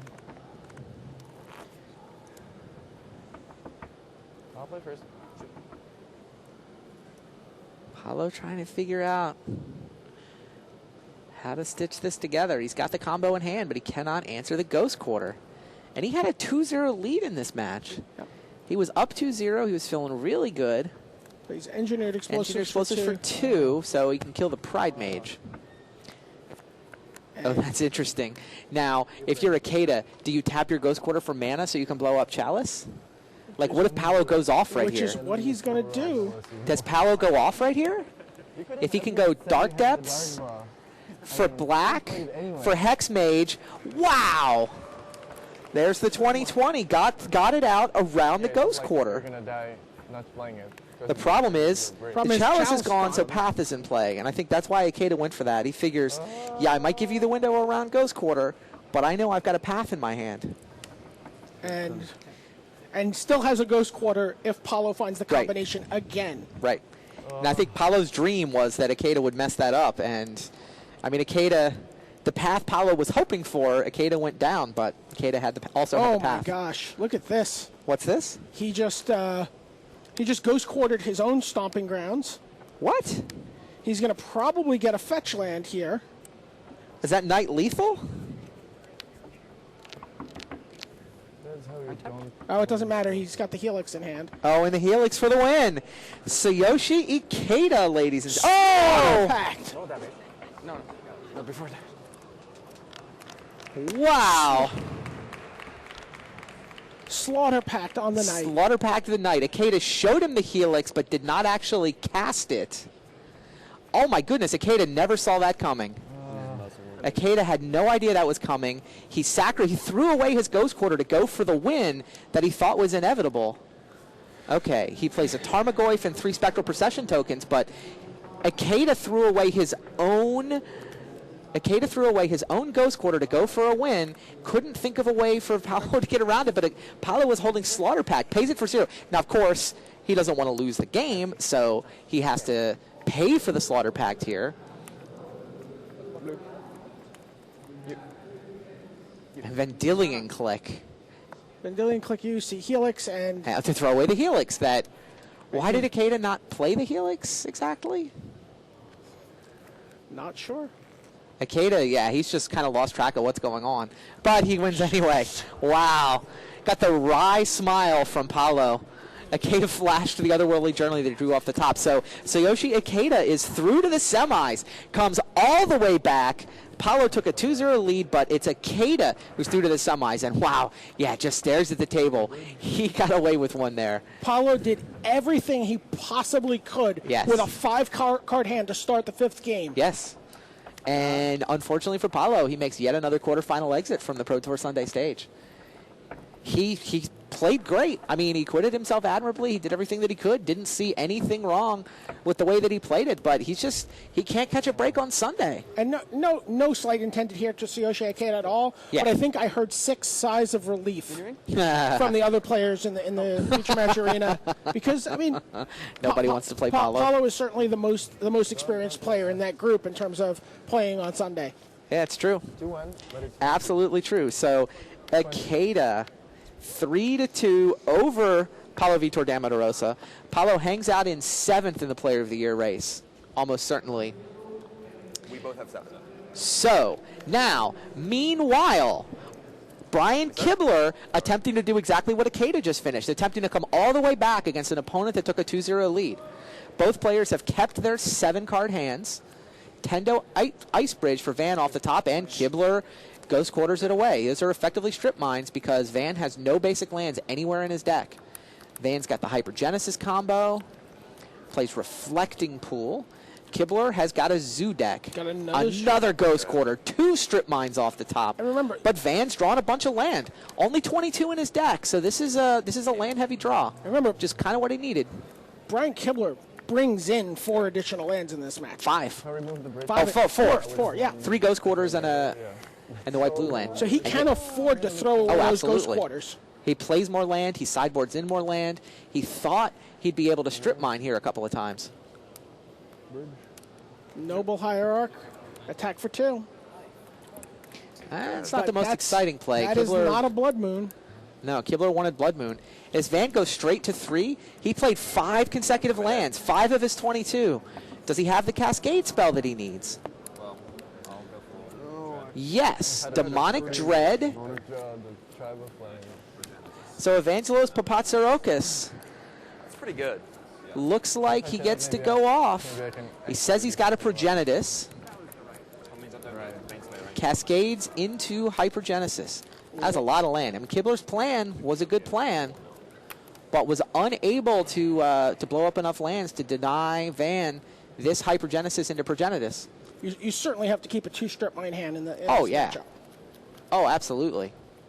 But yeah, what he wanted to do was to follow up with either a Meddling Mage or a Blood Moon, and he was not able to do it. You're right. You would rather have a strip mine Blood Moon hand. Yeah, Strip Mine Blood Moon, sure. So there's Progenitus. Brian has... Oh, he had the Meddling Mage, but he didn't have the blue-white. And here's Angel of Despair in addition to Progenitus. What does Brian play? Second Meddling Mage. 2 Meddling Mages, but his blue... He didn't have a blue land or a white land. Oh, my goodness. 3 different Meddling Mages. Okay. I assume those are all naming Hypergenesis? Take 2, Baneslayer. Oh, there's Baneslayer Angel. That helps. Can he outrace? Like the Angel of Despair. I guess Angels... I'm tapping it for color. Evangelist. 18. And Baneslayer must have come off the top. Obviously, he would have put it into play with Hypergenesis. Angel came off the top a lot for Yeah, Brian. yeah. No, that gives him a shot. Attack for Progenitus 10. attacks Nothing you for can do 10. about that. Enchantment. Does have protection from everything. Instant creature, land, sorcery, exam. 5/6. Do we know what cards were named with the Meddling Mages? No, I don't know. Path. Paths away the Angel. How much? 5? Oh, he attacks with just the Angel because he wants the double Exalted. So he gains 7. I'm a none. Wow, he may actually win this race.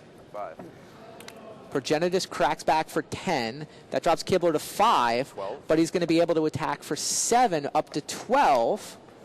I think Kibler actually wins this race. Seems good. Angel attacks. I believe Van is at 9? 12 to 5. I'm at 2. Oh, nope, there it is. Van wins.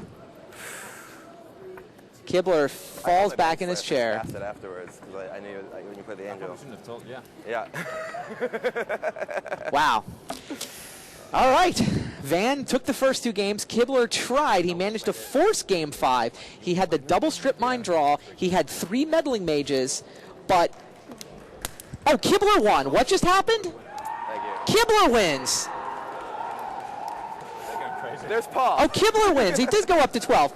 He gains the life. Progenitus was not enough. Brian Kibler and Baneslayer Angel managed to outrace Van. I thought I had it drawn up the right way. And the life total wasn't reflecting that on the Yeah, screen. like the life totals were not keeping up with the screen. So Brian Kibler And Kibler was does not come all the reflecting way it back. in his body language. He No, slumped Kibler back in his chair. collapsed. I read Kibler's body language completely wrong. That was just the sigh of, oh my God, not the... On to the game. It was done. Yep, Progenitus knocks to 2, but Baneslayer is able to crack back for the win. Wow. Brian Kibler, 3 games to 2, comes all the way back, manages to beat Progenitus. Do they have a Facebook group for that? I beat Progenitus? I know there's a Facebook group running around for I lost to Progenitus. That's usually the mark of... I'm sure Brian will start one in the break. Hypergenesis, wow. That was just a remarkable comeback. Down 2 games, and it's not like Evangelos had bad draws. He had his ideal draws. He had all the lands that he needed. He had all the lands he needed to survive the double strip mine. Who won the other match? More than that. Kibler? He's too happy. It almost seemed like Brian Kibler could hardly believe he had won that game himself. Yeah. Crazy. Timely Angel. Right off the top. It was off the top because when we saw the Hypergenesis resolve, he didn't put it into play. It wasn't there. Baneslayer Angel came off the top. Wow, unbelievable. All right, now what? Hunter Burton versus Yu Yu Watanabe. That's the match we are looking at right there. Hunter Burton on the right of your screen. He's from Fort Worth, a couple hours away. He's got a Zoo deck with Molten Zoo. He's up 2 games to 1. On the left of your screen, the hottest player in the game right now, Yu Yu Watanabe. 3 consecutive Grand Prix top 8s. Now, his first Pro Tour top 8. He was Rookie of the Year 2 years ago. did not, well, how does he follow that up? He said he was going to follow it up with Player of the Year. Well, he didn't pull that off last year, but maybe he was just 1 year behind on his goal setting. He was part of the team at Worlds last year for Team Japan. Dominated Grand Prix competition. Oh, yeah. I mean, the run he's been on the Grand Prix level has been outstanding. Came into this tournament with a slight lead in the Player of the Year race, thanks to winning the last Grand Prix. Now, having made this top 8, he's got a little bit bigger lead in the Player of the Year race, although Martin Yuza is hot on his heels. And depending on how the two of them finish up here, Yuza could actually have the lead by the time the dust settles a couple hours from now. The bad news for Watanabe is that he's down 2-1. There's a Gaddock Teague in play, which means no Dread Return is not... Yeah, Dread Return has been taken out of play, and Repeal as well, right? Or that he doesn't have Repeal. That's the other deck. Oh, Yuza has forced Game 5. Yuza evens it 2 games apiece. Yep. That Game 5 could be a good one. There's a lot on the line in that one. Yeah, Martin particularly happy if Hunter Burton can win this. That does open up the door for him to catch Watanabe in the Player of the Year race before the dust settles here. Saxon Narcomoeba to Drowned Rusalka. Oh, yeah. Makes a handful of tokens. Bridge from Below says whenever a creature goes into your graveyard from play, you get a 2/2 zombie. Whenever a non-token creature, you get a zombie. So that's what's fueling Watanabe's engine. You want to walk people through the way the Dread engine works these days? Sure. I mean, a lot of people have seen it. It hasn't changed a ton lately, but it's pretty tricky if you haven't actually seen it in action before. Oh, you have Bridge from Below. You're dredging cards right now with Hedron Crab. Sure. So Hedron Crab will spill some cards in your graveyard trying to look for a Dread card. Off of landfall. Every time there's landfall, you can mill a player for 3 cards. Fetch lands are worth 6 cards, obviously. Sure. You have dredge cards include, Dark Blast generally after sideboard, the Pit Imp, Stinkweed Imp, and the Golgari Grave Troll, which are then feeding cards into your graveyard for, including Bridge from Below, and then you're hitting Narcomoebas, putting them into play, sacrificing them ideally to a Dread Return. Sure. To put an Amiri into play or something like that, which locks your opponent out of a color that can deal with your cards. Right. You've also got the Kit Zealot. Yeah. The Zealot, are these versions running? They're still running the Zealot? Yeah, they've got 3 creatures. They've got the Zealot, they've got Iona, and then they've got the Sphinx of Lost So they make an army of 2 zombies, and the traditional play is then I make a Zealot, and I have all these 3/3 hasty tokens. Wow, 10 zombies in play right now. 10 zombies or 10 power worth of zombies? 10 different zombies. They extend way off the board. Hunter is picking up his there cards. you go. Watanabe forces Game 5. So all 4 matches are going to go to Game 5. Crazy. I think we're going to go watch the other Game 5 first. We should go see how Yuza and Shimizu are going to do, and then we'll come back for this one. Well, we knew coming in. We felt like these semifinals were set up. There were just 4 different awesome matches, and all 4 of them have lived up to their billing. Akeda comes all the way back for a 3-2 win after being down 0-2. Kibler comes all the way back for a 3-2 win after being down 0-2. And now Watanabe also down 2-0 and has come back to force Game 5. Brian? Only Shimizu and Juza have jockeyed back and forth, and they're now in Game 5 as well. English. You don't speak it.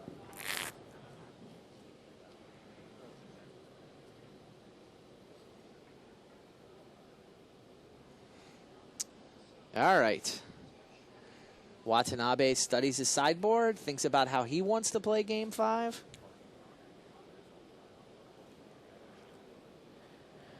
There's Martin Yuza. He's shuffling. Naomi Shimizu is looking down. Martin Yuza, Czech Republic, 6th in Berlin. That was his previous Pro Tour top 8. He's got a couple of Grand Prix runner-up finishes and very much in the thick of the Player of the Year race. Making this top 8 has leapfrogged the competition. He's now 2nd place. with this win, he starts to put some distance between himself and third, and he starts to put a lot of pressure on Watanabe. Meanwhile, he'd also love to win a Pro Tour. Yes, he really would. He just missed the cut on tiebreakers in Melbourne last week. He was 9th. Yeah, good He point. was 9th on breakers. So he was a little sour about the opportunity to not catch Yuya there. He's taken a couple of bad beats in the Grand Prix circuit this year. He's there. You get Naomi Shimizu from Japan. This is his first Pro Tour top 8. Has 1 Grand Prix top 8 on his resume, and some Grand Prix coverage on his resume. So excited he couldn't sleep last night. Now, and he's got a nice little dredge deck here. You may also remember there was a brief time where Kenji Samura and Shuhei Nakamura and a handful of other Japanese players started doing some English language articles on Star City Games and a couple sure. other strategy sites. Naoki is the person who actually translated those articles to English. He worked in tandem with those authors to help bring some information to the English-speaking Yeah, I remember that Magic story. audience. That makes a lot of sense. Yeah, and has done some writing on his own for English strategy sites. Who do you like? I like Martin Juza. Martin is such a good player. This is someone who's been Yelger-like in his approach to the Pro Tour Yes, for that's an excellent description. the past 2 seasons. That's really an excellent He had, description. he had an incredible Kibler-like 9-0 run on day 1 of Kyoto last year. Sure. Just missed there. He finished very high in that tournament. Multiple top 32s, Yep. and he finally broke through in Berlin, and it's just done nothing but post strong finishes at almost every stop for the last 2 years. Yeah, I agree. He is just always in contention. And he's been living the lifestyle. He's been going to all the Grand Prix. My favorite story for this Pro Tour for him has to do with his preparation for the Limited. Like he's been traveling the world. He actually lists his occupation on our info sheet as airline miles collector. Yeah. Because he's been doing so much flying around. And he's going to hit all the Grand Prix for the next 4 weeks. There's a Grand Prix in Tampa next weekend. Then the weekend after that is in Japan, right? It's Kitakushu, Right. then Minnesota, then Yeah. Paris, and then Minnesota, or Minnesota I and think Paris. it's Paris, Minnesota, then back to Europe again. Oh, that seems like that's Yeah. So a little rough on some players. interestingly, Yuza has just all of his stuff right now. He just left it at Shuhei's house in Japan. He's like, all right, I'll go to the States. We'll stay in Texas, and we'll go to Tampa. Then we'll be back in Japan. I'll pick up my stuff there. And he's just been staying with Shuhei's house. So when Zendikar came out in order to practice booster draft, he's drafting at the local Japanese store with Japanese cards that he can't read. So his pre-release, he had to memorize the spoiler in English, which is his second language, and learn all the cards so that at sight he could recognize the art from the Japanese version and play the cards that way. So yeah, I sort of forced him to learn the format, and he's 6-0 draft. Yeah, he was pretty reluctant to talk about the draft format in our draft deck because he feels like he knows Understands it so he well. feels like he knows it better than anyone else, and he's really looking to dominate next week in Tampa. Yeah, one of the funniest things though, I watched him the white pit trap. He tried to kill a flyer with it. Oh, pitfall trap. Pitfall trap. He didn't realize it only hit non-flyers because he's never actually. He's been playing. He's like, I'm pretty sure I killed a flyer at that Japanese store. He couldn't read the card. He's just going off his memory of what it would. I'm like, Martin, it's a pitfall trap. How does the flyer fall into the pit? And he's like, well, English is my second language. Give me a break. It's actually very articulate. I forget sometimes that he's not a native English speaker. Interesting. Martin Yuza left his Goblin Guides in his deck after sideboarding. He was A little skeptical of those? a little skeptical. I mean, he's certainly taken a lot of grief about them from other players who don't like them as much as he does. Yeah, his is the most aggressive of the zoo variants. 16 one-drop creatures. He's got Goblin Guides. He's got the Nacatls, of course. I think that's the only one-drop they all have in common. He's got Step Links, and then what's the fourth one? He's he doesn't have Mog Fanatics. He has Kurt Apes, Goblin Guides, Apes. Step Links, and Wild Nacatls. Right. So does not have the Hierarchs either that Kibler has. He also has 21 lands in his deck. 14 of them are fetch lands. There's only 7 lands that tap for mana. His fetch lands outnumber his mana producing lands 2 to 1. 14 and 7, huh? And those fetches, with the Step Links in particular, that makes those fetches outstanding. All right, here we go. Shimizu leads off with comes into play tap land, Watery Grave. Shimizu's the dredge player. Needs to spill the cards into his graveyard, start dredging them out, hit the Narcomoebas, hit the bridge from below. Martin Yuza. Oh, interestingly, Shimizu does have a Hedron Crab in his hand, but he elected not to play it. Did not want to pay 2 life in order to get Hedron Crab into play on the first turn. I guess second turn, he can untap, he can play it, then do his land, so doesn't actually lose a landfall, but must not have anything else to do with that mana on turn 2. Yuza, meanwhile, of course, leaves with a fetch land. That's what always seems to happen if you've got 14 of them and only 7 other lands. Gets a Stomping Grounds, pays the life, so 3 life for his land, and Goblin Guide, smash. Will Goblin Guide, what will it hit? Hit Scalding Tarn, so free land for Shimizu. But Yuza does get in there for 2 damage. There's the Hedron Crab. And now he'll follow up with a land, I'm sure. Yep. Oh, and it's a fetch land. It's the Scalding Tarn that we just saw off that Goblin Guide, which means that he'll get to mill himself twice with the Hedron Crab, searching for the dredge spells that he needs to fill up his graveyard with goodies. Second Watery Grave is the choice from Shimizu. Looks like he's probably going to put it into play tapped, too. Wants to hold on to his life. He knows Martin's plan is just to deal 20 as quickly as he possibly can and does not want to help. All right, here comes 6 cards. Let's see what they are. I need Rich to help me here. Rich has to tell me the relevant cards.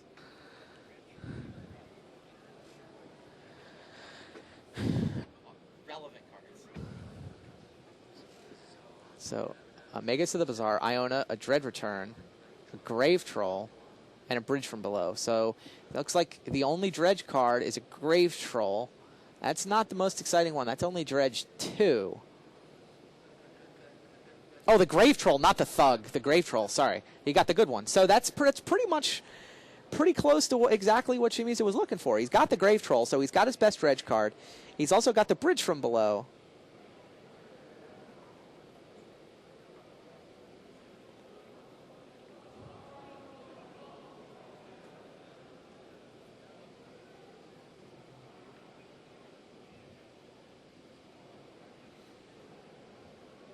All right, Martin untaps. Smashes with the Goblin Guide. Does 2 more damage. Pays 2 more life for a land. And Gaddock Teague. So that takes Dread Return out of play.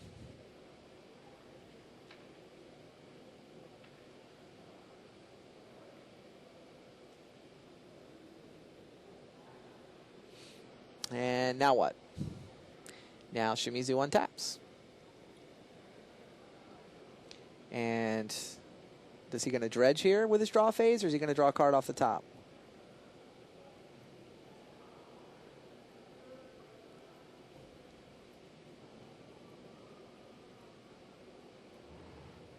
Reaches for Golgari Grave Troll. 1.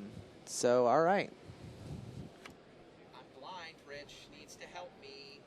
Someone communicate my urgency to Rich, please. Don't care, not an option. Tombstalker, Stinkweed Imp.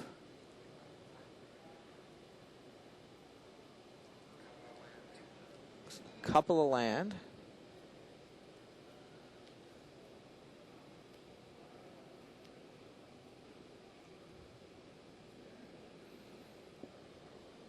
And an Narcomoeba that came into play.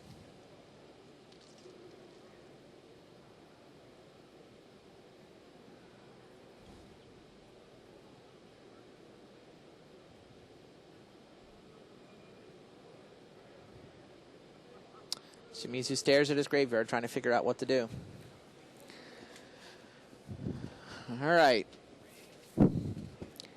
So Shimizu's managed to get 1 Narcomoeba into play. He's still got his Hedron Crab that can mill himself for more. He dredged Golgari Grave Troll with his draw phase that turn. And he's got the one Bridge from Below in his graveyard.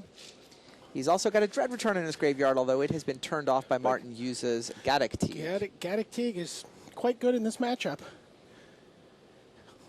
He has to deal with that card, or Flamekin Zealot is not coming back into play. Right. But we saw in the last game that Shimizu can just win with a bunch of zombies, in theory. Was that Gravestalker? Tombstalker. Tombstalker. He's like, I will fight a different fight. Yeah. How about if I just play a big flyer? So he paid for that with his dredge of Golgari Grave Troll. It's true. Put the mana into his graveyard. And Misty Rainfall will trigger the crab. Flips over Dark Blast, Magus of the Bazaar, and an island. So now he can deal with the Gaddock Teeg now. He grows back the Dark Blast, waits a turn, Dark Blast in response to his draw step, dredges back, Dark Blast, and Dark Blasts it again. Yeah, Juza needs to turn off that graveyard somehow. Juza needs to deal with that 5/5.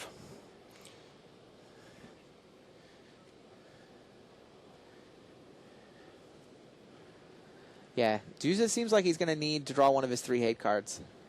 Tormod's Crypt could help. Ravenous Trap could help. The Ixalan Jailer could help. Now, I don't know that he brought in Oblivion Rings. I'm just trying to see what he's doing to deal with a 5/5. Yeah, it's true. Right now. I mean, Martin is being attacked on 2 fronts at this point. He does have Tribal Flames. Sure. Tribal Flame seems like a 4 fine land answer. types right now. All he needs is blue. Assuming he's left his Path to Exiles in. But his Lightning Bolts and Helixes he's going to need a tandem on.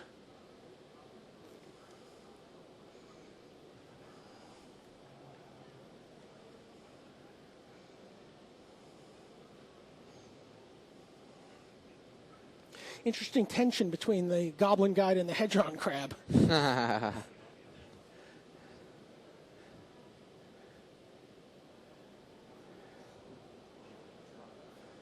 Yes, Yuza does have Scalding Tarn to turn on Tribal Flames for 5.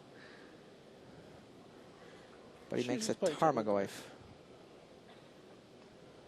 Plays the Scalding Tarn.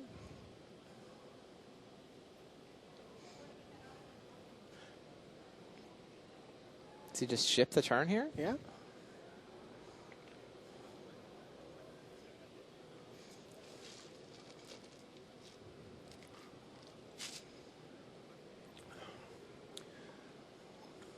How big's Tarmogoyf? It looks like a 5 there. Looks like 4 petals around the center of the rose.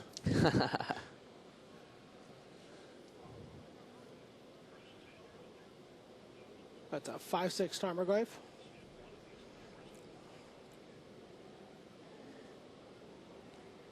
Now Naoki has a couple of extra things to deal with here. Yeah. See, dredge back, get rid of the Gaddock Teeg.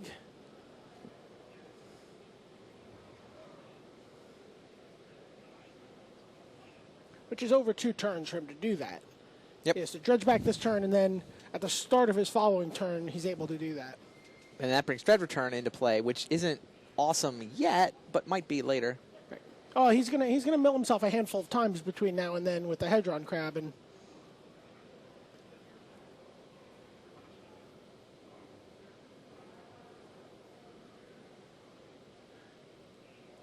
stock up his graveyard, maybe hit a couple Narc Amoebas, hit a couple bridges, and everything will be fine. Of course, Martin Hughes is holding 8 points of fire in his hand. Yeah. More than half of Shimizu's Yeah, I have life total. I can't even tell what front this game is being fought on. You know? It's like both. I mean, I guess Martin doesn't have any graveyard hate, so he's essentially, given the way his draw has come together, he's just got to deal 20 before Shimizu stitches too much together. So he's trying to be as threatening as he can, as fast as he can.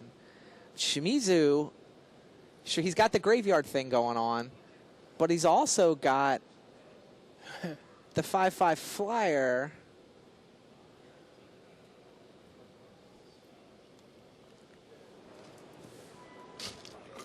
So, looks like Shimizu cracks a fetch land. It's a tapped breeding pool.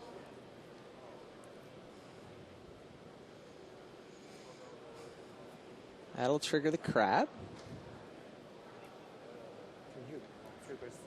This is game 5, so the winner will be through to the semis. The winner will get to play Tsuyoshi Ikeda.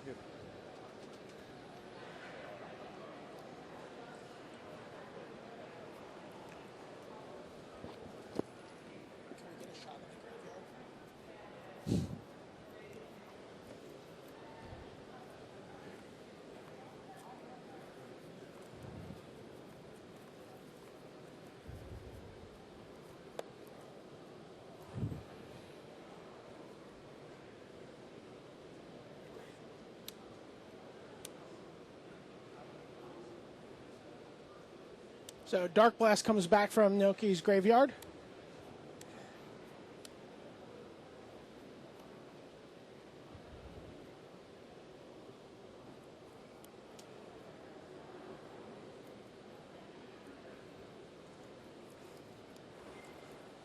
All right, Shimizu gets his Dark Blast. Gets another fetch land, plays a Verdant Catacombs. Hedron Crab is...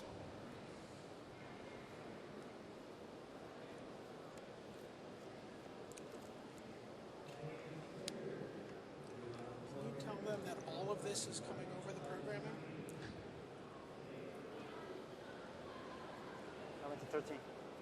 So we can't get a clear shot of Noki's graveyard here, but he's got an abundance of cards there.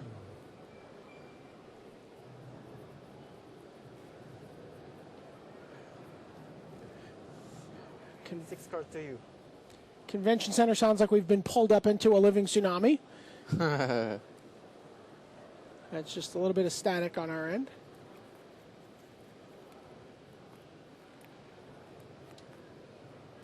Oh, Shimizu has begun milling Martin. All these fetch lands, he's attacking Martin's graveyard. Oh, very interesting. So we need 3 fronts, apparently, for this fight. Shimizu is making a big flyer. He's filling his own graveyard, and now he's turned his attention to Martin's graveyard. Is he really going to be able to bring enough lands into play to mill him? Sure. Okay, Please, Dark Blast Blast. Gaddock gets that into his graveyard.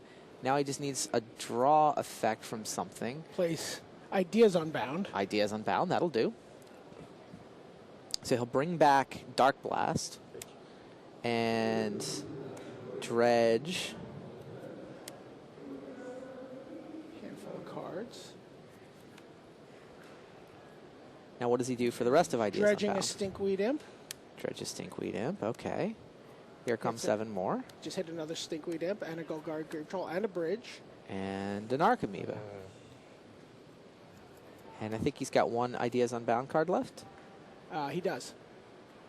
Counts his library. So the reason he wasn't actually attacking Martin, he just couldn't afford to mill himself, but I think it's a May. Figured why not? Wait. Yeah, is Hedron Crab a May? I believe so. Or is it you must choose a player and mill them? I believe it's May.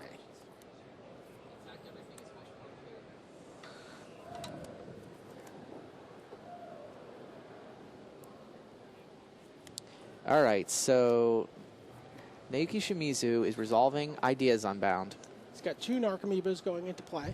He's got a Dark Blast coming back into his hand. Yep. He's got a Stinkweed Imp and a... So the last one, the Golgari Grave Troll? I believe so. So I can't see how many bridges he has in his yard. I know he has at least, At least one. I believe it's at least 2. I don't know if Martin has. Is Martin told him to stop, or are we moved on now? They've moved on now. He had told him to stop before the 2 Narcomoebas came in. So he still has to resolve another Dark Blast if he wants to kill that Gaddock, which I'm sure he does. Yep, currently a 1/1 Gaddock. He's obviously not going to combo kill him this turn because he's going to attack for 6 in the air first. The first Narcomoeba and the Tombstalker. That drops Martin to 9. 1 away from having lethal flyers next turn. Yeah. It's funny, if Martin cracks that fetch land, then he He's brings just dead on board. Yeah, he brings Well, dead on board into play. He may be able to force some blocks, but then that'll create zombies. He has a little bit of burn, but then he's using it on Noki's creatures and not on Noki. I think there's a helix, so Martin may actually be able to play a little possum there. It's an old-fashioned kind of trap, right? Meanwhile, Shimizu's on 13. Martin's got 5-power Tarmogoyf and a Goblin Guide. 7 points of power. And When he changes his mind, he decides to Dark Blast his own Narcomoeba. Oh, interesting. Put some zombie tokens into play. But Martin might respond. I mean, if Martin can kill one of his own creatures, then the Bridge from Below's go away. Correct. Right? If he can send a creature to his own graveyard, Bridge from Below is removed from the game. So has he drawn a Lightning Bolt? Right, he basically needs Lightning Bolt to do it. It seems like he's bluffing Lightning Bolt, because that's the second time he's made Naoki pause, and I'm not even sure Martin has a spell he can cast right now. I mean, I haven't seen his hand recently, but my memory of his hands that had a couple of, had like a Lightning Helix and a Tribal Flames. Lightning Hill and Tribal Flames were the last time we looked at his hand, that's what we saw. Right, so this is just Martin sort of trying to convince Shimizu that he has a Bolt. He's saying, slow down. Yeah, yeah.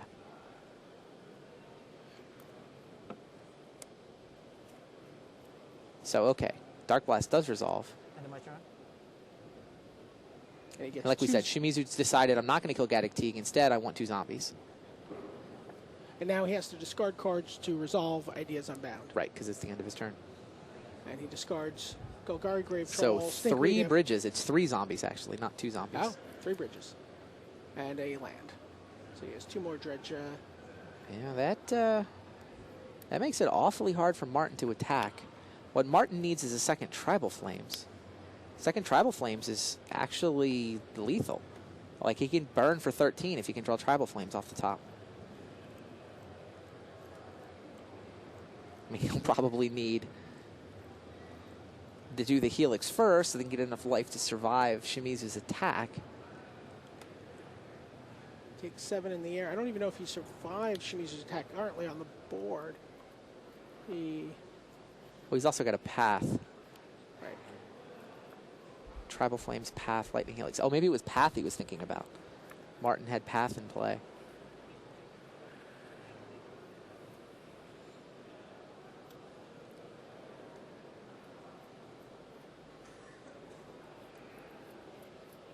All of these matches have gone to 5 games. Yeah. Everybody's gone to 5. Kibler and Akeda are through to the semis. Who's going to join them? So far, Zoo has put through 2 of its 4 champions. That's true. Each of the quarterfinals lined up as Zoo versus. Go. All right, Martin plays a land and ships the turn. We know that he's got a Lightning Helix and a Path to Exile up and ready. So it seems like he's playing this game to draw a second Tribal Flames.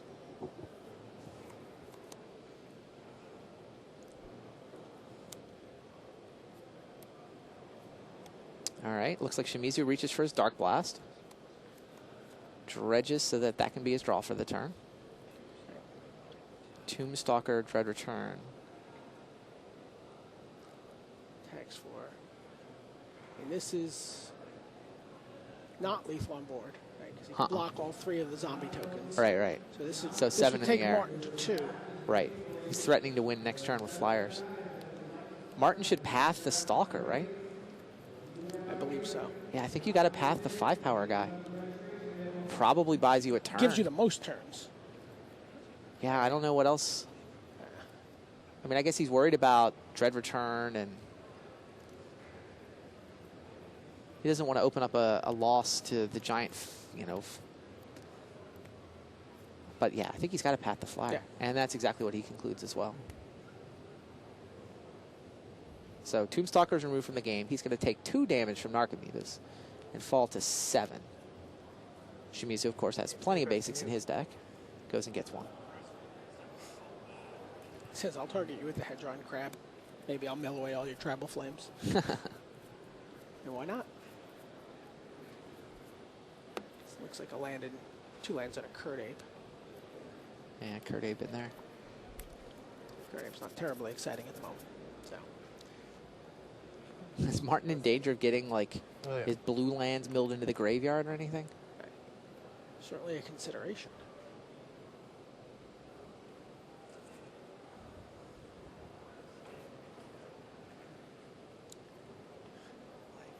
Noki's a little worried about whether or not he has enough cards.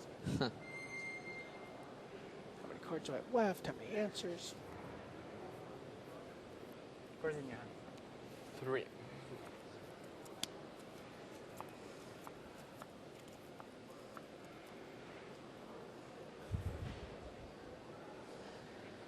So he can get his. Yeah, it has to be 2 full-powered Tribal Flames here, Right. He needs a blue land, which we can which we assume he can get. assume he can get. That it's not been milled away.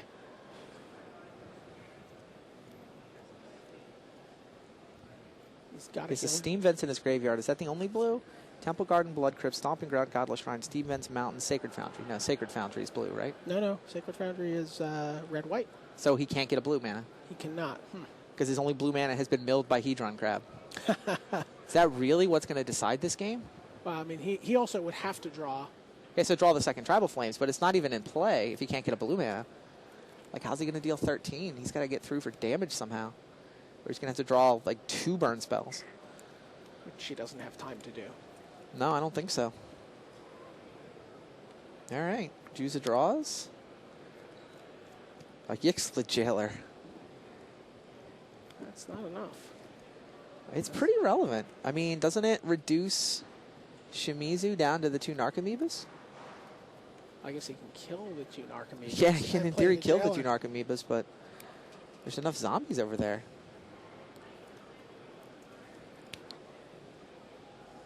Yeah, Yixlid Jailer's a little bit behind schedule here. Well, I mean, he also knows that there's a Dark Blast in hand. So that Jailer... Oh, the Jailer's Jailer not gonna. doesn't Jailer live. just dies. Cool. So he has to Helix.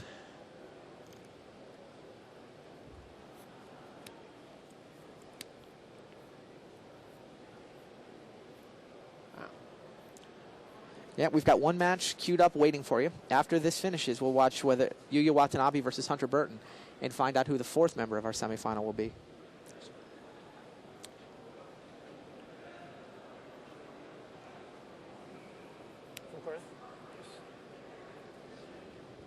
Noki does not know what's in Juice's hand. He's trying to figure it out. Yeah, yeah. Juice is sitting back, trying to look confident.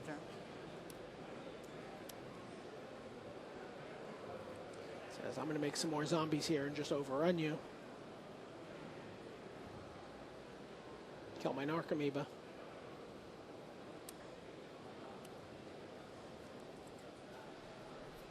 Yep, kills his own Narcomoeba, makes 3 more zombies. Now what? Dredge back Dark Blast again? Starts pushing those guys towards the red zone. Yep. Yeah, dredges back Dark Blast again. Another Narcomoeba. Grave Troll and another bridge, it looks like. on the 4th bridge. But you can play Ravenous Troph. I can play other spells.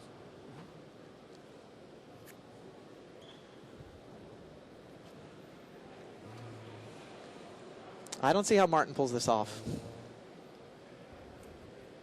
Shimizu's got 13 life. He's got infinite zombies. Not infinite, but enough. Certainly controls the ground here. Yeah.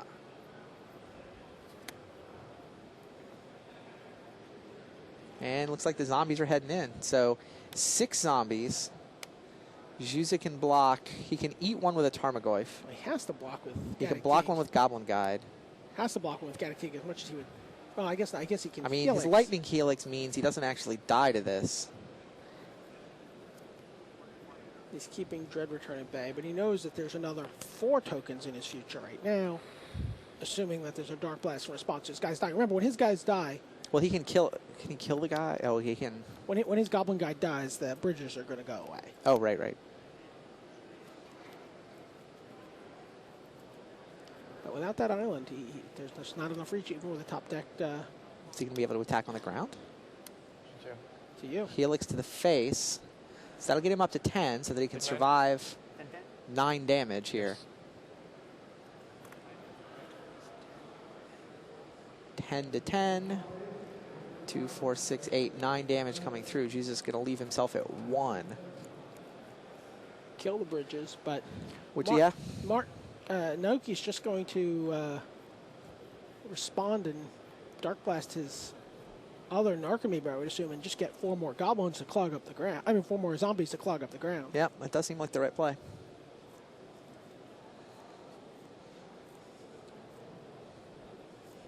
Could also Dark Blast his zombies so that it doesn't, Goblin Guy doesn't die. I don't see much point in that, but he could.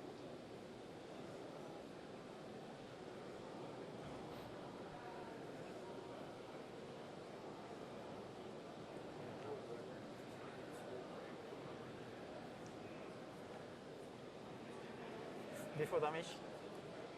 All right, before damage.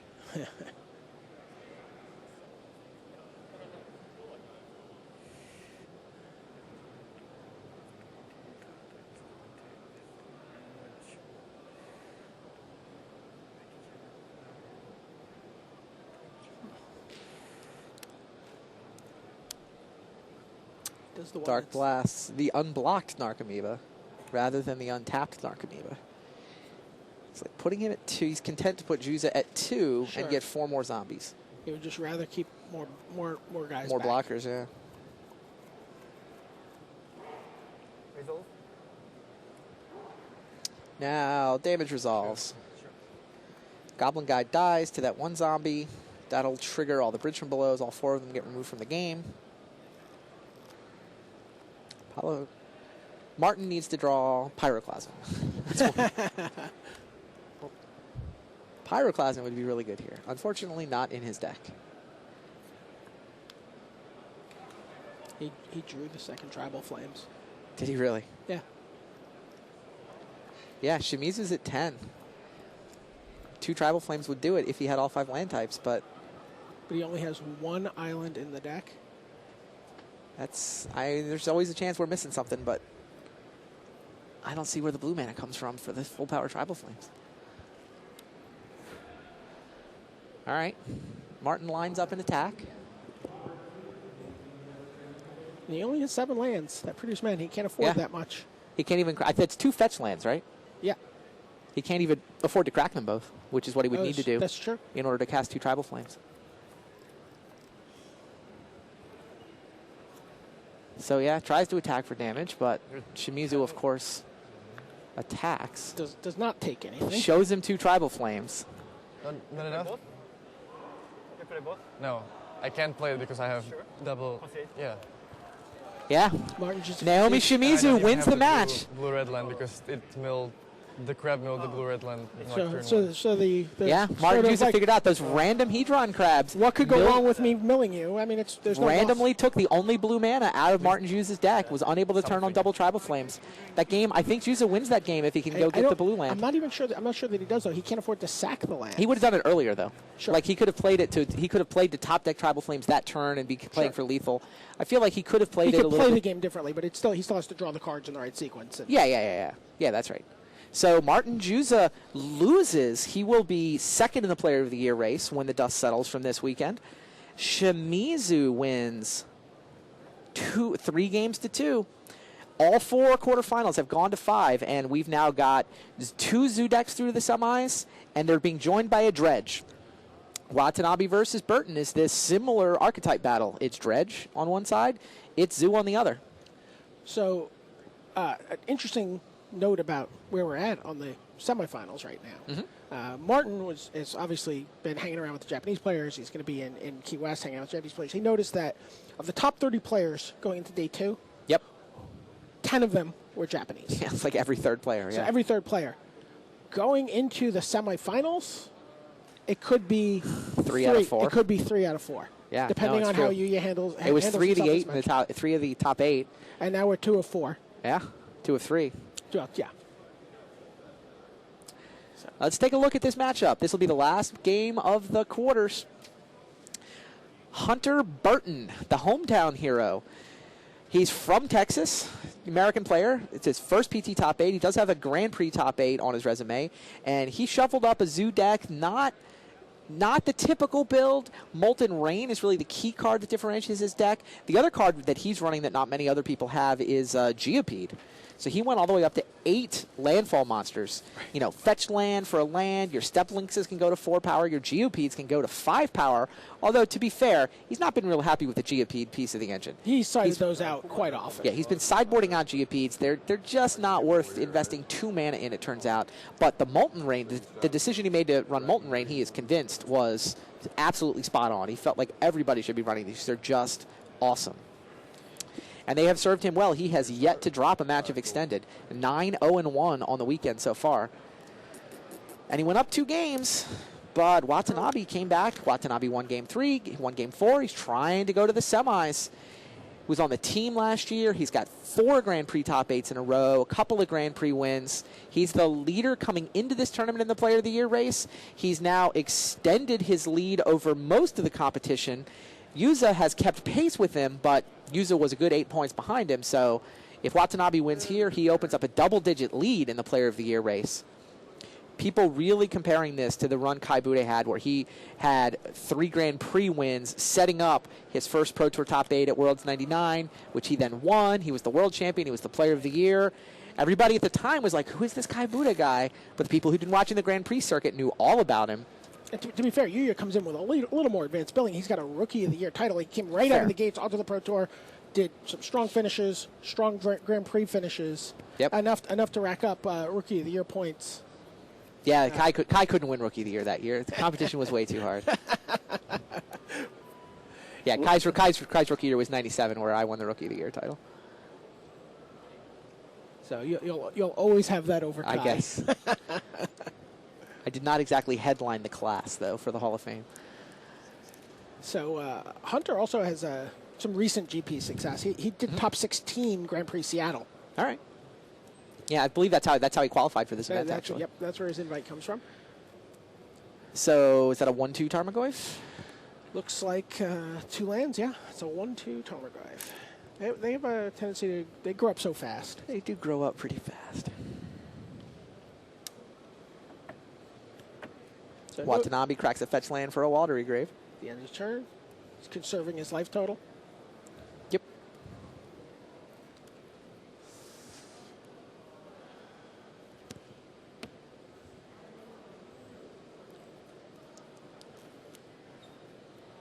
And a random Hedron Crab from Shimizu really did win him the game. Yeah. Spilling the only blue land into Juice's graveyard. Yeah, it's funny. The graveyards were both off camera, so we weren't quite sure what was going on. It didn't look like Shimizu was milling himself, but he was milling Juza because he was worried about running out of cards. Yeah. You know, and he didn't have to mill Juza. He just wanted to. Yeah, chose to. What Absolutely. could go wrong? All right, glimpse the unthinkable. Watanabe is set up to mill himself land. Ideas Unbound. There's a Dread return. Hedron Crab, land, a Narcomoeba, Drowned Rusalka. What an awful dredge. Well, it's not a dredge, but what an awful mill. Yeah. 10 cards, 0 dredge cards. And nothing engine-y either.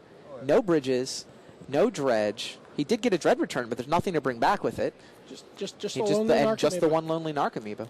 And this is how you're. But what that did accomplish is it grew up Tarmogoyf. Yeah. Great job. Now there's a sorcery. Now there's. There's a wild. Okay, Lightning Helix has killed the Narcomoeba. That puts an instant in the graveyard. Tarmogoyf comes over for 4? 15. Go. Yeah, it looks like 4, and Nicodle follows down. So is Hunter Burton going to be the Watanabe Slayer? Are we going to have 3 Zoo decks in the semis, or is it going to be 2 apiece for Dredge and Zoo? Which were we determined the 2 most popular archetypes? Yeah. Zoo was by far the most played. Dredge was number 2, although only about half as many. Narrowly number 2, right? Yeah, I mean, Dark Depths was not very far behind that. It was a decent. Next Level Blue, I believe, was also reasonably highly played. I mean, to be fair, you could see just about every extended deck you saw. Oh, the field was Pe- incredibly people, diverse. People playing Affinity. I mean, it was over 20% Zoo, where, I mean, if you define Zoo as I crack a fetch land for Wild Nacatl in the first turn, Sure. I mean, that's essentially the working definition of Zoo. And that, almost every fourth deck, like 23% of the field. But after that, you know, the Dredge deck was the next highest, was barely 10%, maybe 12%. So a lot of diversity once you get beyond the Zoo decks. And within the Zoo archetypes, there were 17 or 38 different variants. Like, definitely some very distinct decks within that basic fetch land, Nacatl mana base. So looking at Watanabe's hand, it looks like he's drawn his dredgers, by the way. Well, he needs a way to discard them then. He does have an ideas unbound, which it seems to be the math he's doing. He's like, Oh, sure. He's like, do I have time though? This is what, turn 3? Yeah, this is his turn 3. I mean, he really wants to get one into the graveyard before he resolves on Diaz Unbound, right? I mean, because if he just draws 3 and discards, then he's got to do something else next turn, right? He does not play the Drowned Rusalkas, right? He's got Magus of the Bazaar as his extra enabler, where Shimizu had the Rusalkas. Right.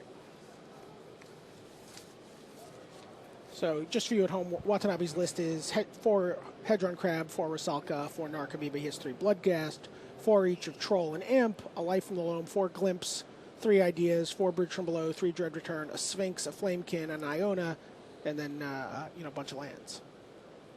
So yeah, the Glimpse is something that's not in Shimizu's deck. It was interesting. Coming into this top 8, it really seemed to be all about the Player of the Year race. Right? We knew coming into this Pro Tour, it felt like it was all about the Player of the Year race with this incredibly tight top 6 within 8 points of each other. We saw 3 of the top 8 be top 8 POY characters. That said, 2 of them have already lost. Yep. Right? Juza, second in the POY now, lost in the quarters. Paulo, 7th in the Player of the Year race, also lost in the quarters. If Watanabe loses here, you've got all 3 of your POY contenders exiting in the quarters. That'd be pretty surprising. Definitely not the way people predicted this. Certainly makes the race even more interesting going down the stretch. Yeah, it'll stay close. Watanabe will have the decent lead, but So all right, he decides he's got to go on Diaz Unbound. Very disappointed to be drawing 3 off the top instead of dredging. He's going to discard 2 But dredgers. does what he's got to do. So needed a way to discard, and that was all he had access to. So after this match, we'll take a lunch break. We got some pretty interesting thing queued up over lunch that we're actually going to show the finals of the Magic Online Live Series. That's a side event that happened here this weekend. A couple $1,000s in prize money for people playing Magic Online Zendikar drafts here in the site on the big monitors that are set up over at public events. Ended up being a couple local guys. Yeah, it did. It's a pretty good match. We recorded it earlier. Not going to tell you how it turns out because it's a pretty interesting match. So stay tuned and enjoy that over lunch. Misty Rainforest Fetch is the play here from Watanabe.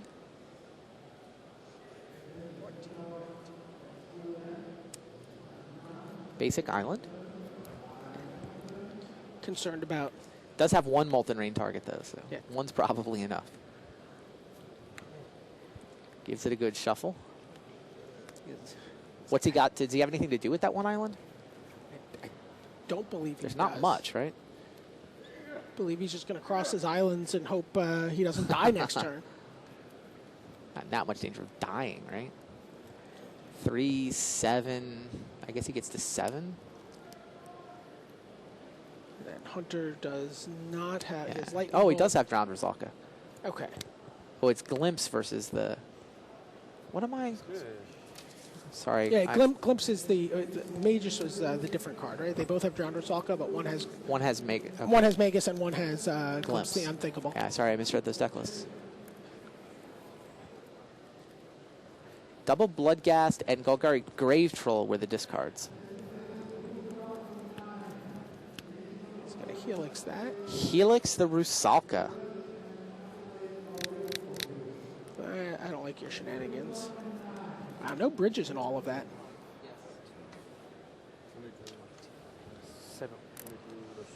All right, Burton goes up to 22. Yuya goes Rusalka down to dies. 7. Yu goes down to 7. He's got half his life. No Rusalka means he's not going to get to dredge something back with it. I mean, he will get blood gas back, but they can't block. True.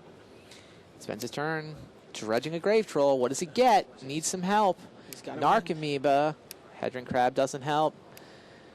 Ideas Unbound. He can't dredge anything. Oh, what is that? Is that Ravenous Trap? Ravenous Trap as a response. So all those cards got milled, and it's a trap. Bye-bye Graveyard. Oh, this looks like... Hunter Burton, the hometown hero, looking good. Summon Stinkweed Imp. That will potentially trade with Tarmogoyf. But if Hunter Burton's got a burn spell, this is over. And Watanabe will be slain. Plays a land. Says, please don't have a burn spell. Yeah. Burn spell is lethal here. Path to Exile is lethal here. Yeah. So the winner of this game takes on Brian Kibler in the semifinals. Is that the first trap we've seen in the... Yeah, first trap of the top 8. That could have been a quest. Yeah, Ravenous Trap. Perfect for lunchtime.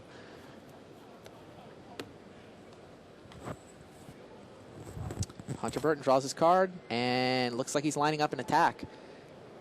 Stinkweed living the dream. I got into play, and I killed a Tarmogoyf. He'll be telling his friends about this for years. I got him to 8. But Nakatl deals 4. It deals 3. Watanabe down to 4. What does Hunter have left in his hand? Looks like a Gaddock Teeg? Gaddock Teeg and a Ravenous Trap. Oh, and another trap. Jeez. And he declines to play it. Well, he didn't have a trap trigger on it, right? No, I mean Gaddock Teeg. Right, because he wants to keep his trap. The Gaddock Teeg will shut off his trap. Oh, interesting. He can't summon his own Gaddock Teeg because it would prevent him from playing his Ravenous Trap. Stinkweed Imp. Stinkweed Imp gets resummoned. It can potentially trade with Nakatl. This is the best Stinkweed Imp ever. I've had limited games like this. Yeah. Yeah, Hunter says go. Stinkweed really is holding off the army.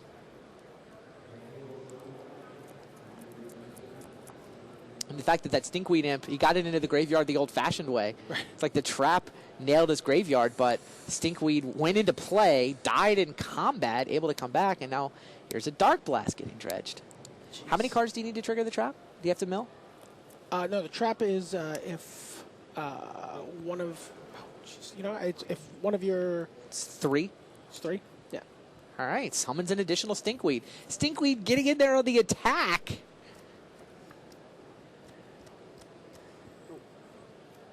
Watanabe totally calm. Yeah, no, I knew this could come up. Sometimes you just got to summon Stinkweed Imps and attack them. I've got him down to 20. Now he's down to 19. Summon an Archamoeba. Yeah, that'll double the clock. Eventually, he's got to draw something, right? Okay, Kurt Ape.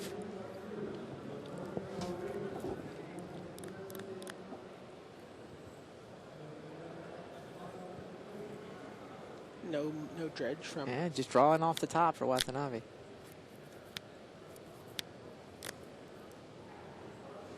Says, what is not left in my deck? Yeah, a big chunk of his... Yeah, I think we're roundabout plan D right now.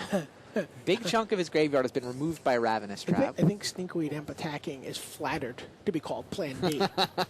Stinkweed back to defense. Got to hold off a Kurt Ape. Narcomoeba is a little more used to attacking. Stinkweed Imp's like, I could take him. I could take him. Narcomoeba not used to getting summoned, but does at least do his fair share of the attack. Oh, and there's a Molten Rain. Oh, there's Molten Rain on the Watery Grave. Get you down to 2. Yeah. And it makes just about any burn spell lethal. Well, and then at this point, then he also is... I assume he's going to want to attack with both of these guys and, maybe set off the trap. Sure.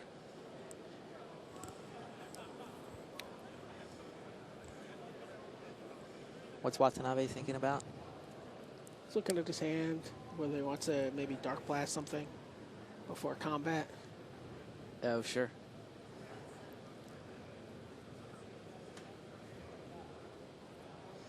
Yeah. You can't be worried about another Ravenous Trap. Turns out Hunter Burton has another Ravenous Trap in his hand. There's no way Watanabe can play around that. All right, 2-18.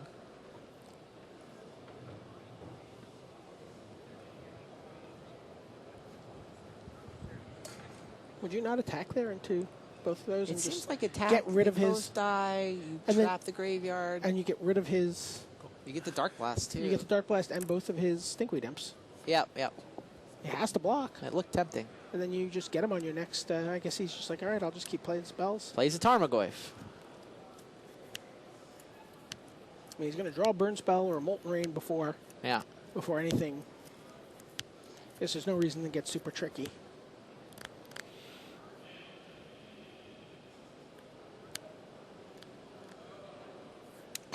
Yeah, you use up your trap if that happens. I think he'd rather just, like, if they both draw 5 cards and then he traps, I think he's happier. It's not like he's under any pressure. Sure. And now here he can attack with all 3, turn a profit on the attack, or summon Knight of the Reliquary. 5/5. He's a 5/5. Yeah, I think you attack there.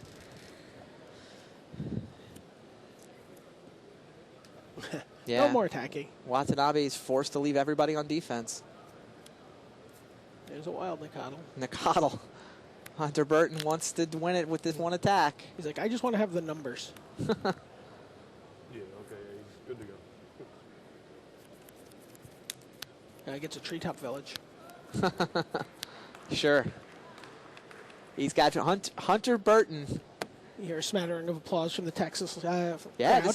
this is the local guy. We have 2 Americans through to the semifinals here if he finishes this off. He's got 5 attackers and a treetop and a burn spell off the top, and there it is. Hunter Burton takes out Player of the Year leader Yuya Watanabe 3-2. All 4 quarterfinal matches went to 5 games.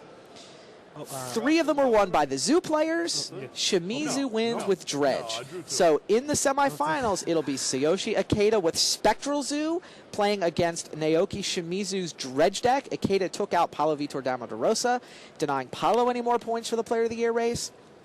The other side, Shimizu took out Yuza, leaving Yuza in 2nd in the Player of the Year race. Hunter Burton, we just watched it. His Molten Zoo plays in the semifinals against Kibler's Ruben Zoo. Those are my 2 favorite Zoo decks. Those feel like they were the most innovative. I mean, all three of these were the sort of innovative takes on the Zoo archetype. Yeah, the most traditional looking was Martin uses. Yeah, it was. That's fair. Martin's is essentially Gaia's Might Get There, except now it's Alara's Might. Right. Sort of domain. I mean, you saw other people take it in a dark direction, and Martin's build looked fine, but, I mean, there's no signature thing that stood out as like, oh, wow, I hadn't really seen that done. But Ikeda, thanks to an assist from Hall of Famer Tsuyoshi Fujita, Spectral Procession, good against the field. There's going to be all these Dark Depths decks, and you know what? That's the pairing he got in the quarterfinals, exactly the way they drew it up. These Spectral Processions are going to give me an edge against the new Dark Depths deck that everybody is so excited about, so that worked out for Ikeda. And his version's also a little more mid-rangey. It sort of approaches it's a little closer to the Ruben Zoo in that he seems to have slightly bigger creatures. He's not relying on as many bigger. one-drops. That's fair. And meanwhile, yeah, Ben Rubin, and the other Hall of Famer that built a top 8 deck for this tournament, hands Kibler the deck, Burn Willows for Punishing Fire, incredibly innovative combo that I'm sure is going to spread all over this format in all kinds of different archetypes. But Kibler's getting paid off right now for having built that. And his sideboard was totally loaded for Bear. He had 12 different sideboard cards he could bring in for the Hypergenesis matchup, got the Hypergenesis matchup, got paid off for his preparation there. And you know what? He dropped the first game, but he managed to win 3 of the 4 sideboarded games thanks to an ocean of hate cards and the timely Baneslayer Angel. He which dropped the first 2 games. Yeah. And then came back from an 0-2 hole. And Hunter Burton has been doing better than anybody. 10-0-1 in extended now. Molten Rains have just been wrecking people. Time walks right and left. So be interested to see how he does against Kibler. We're ready for lunch at this point.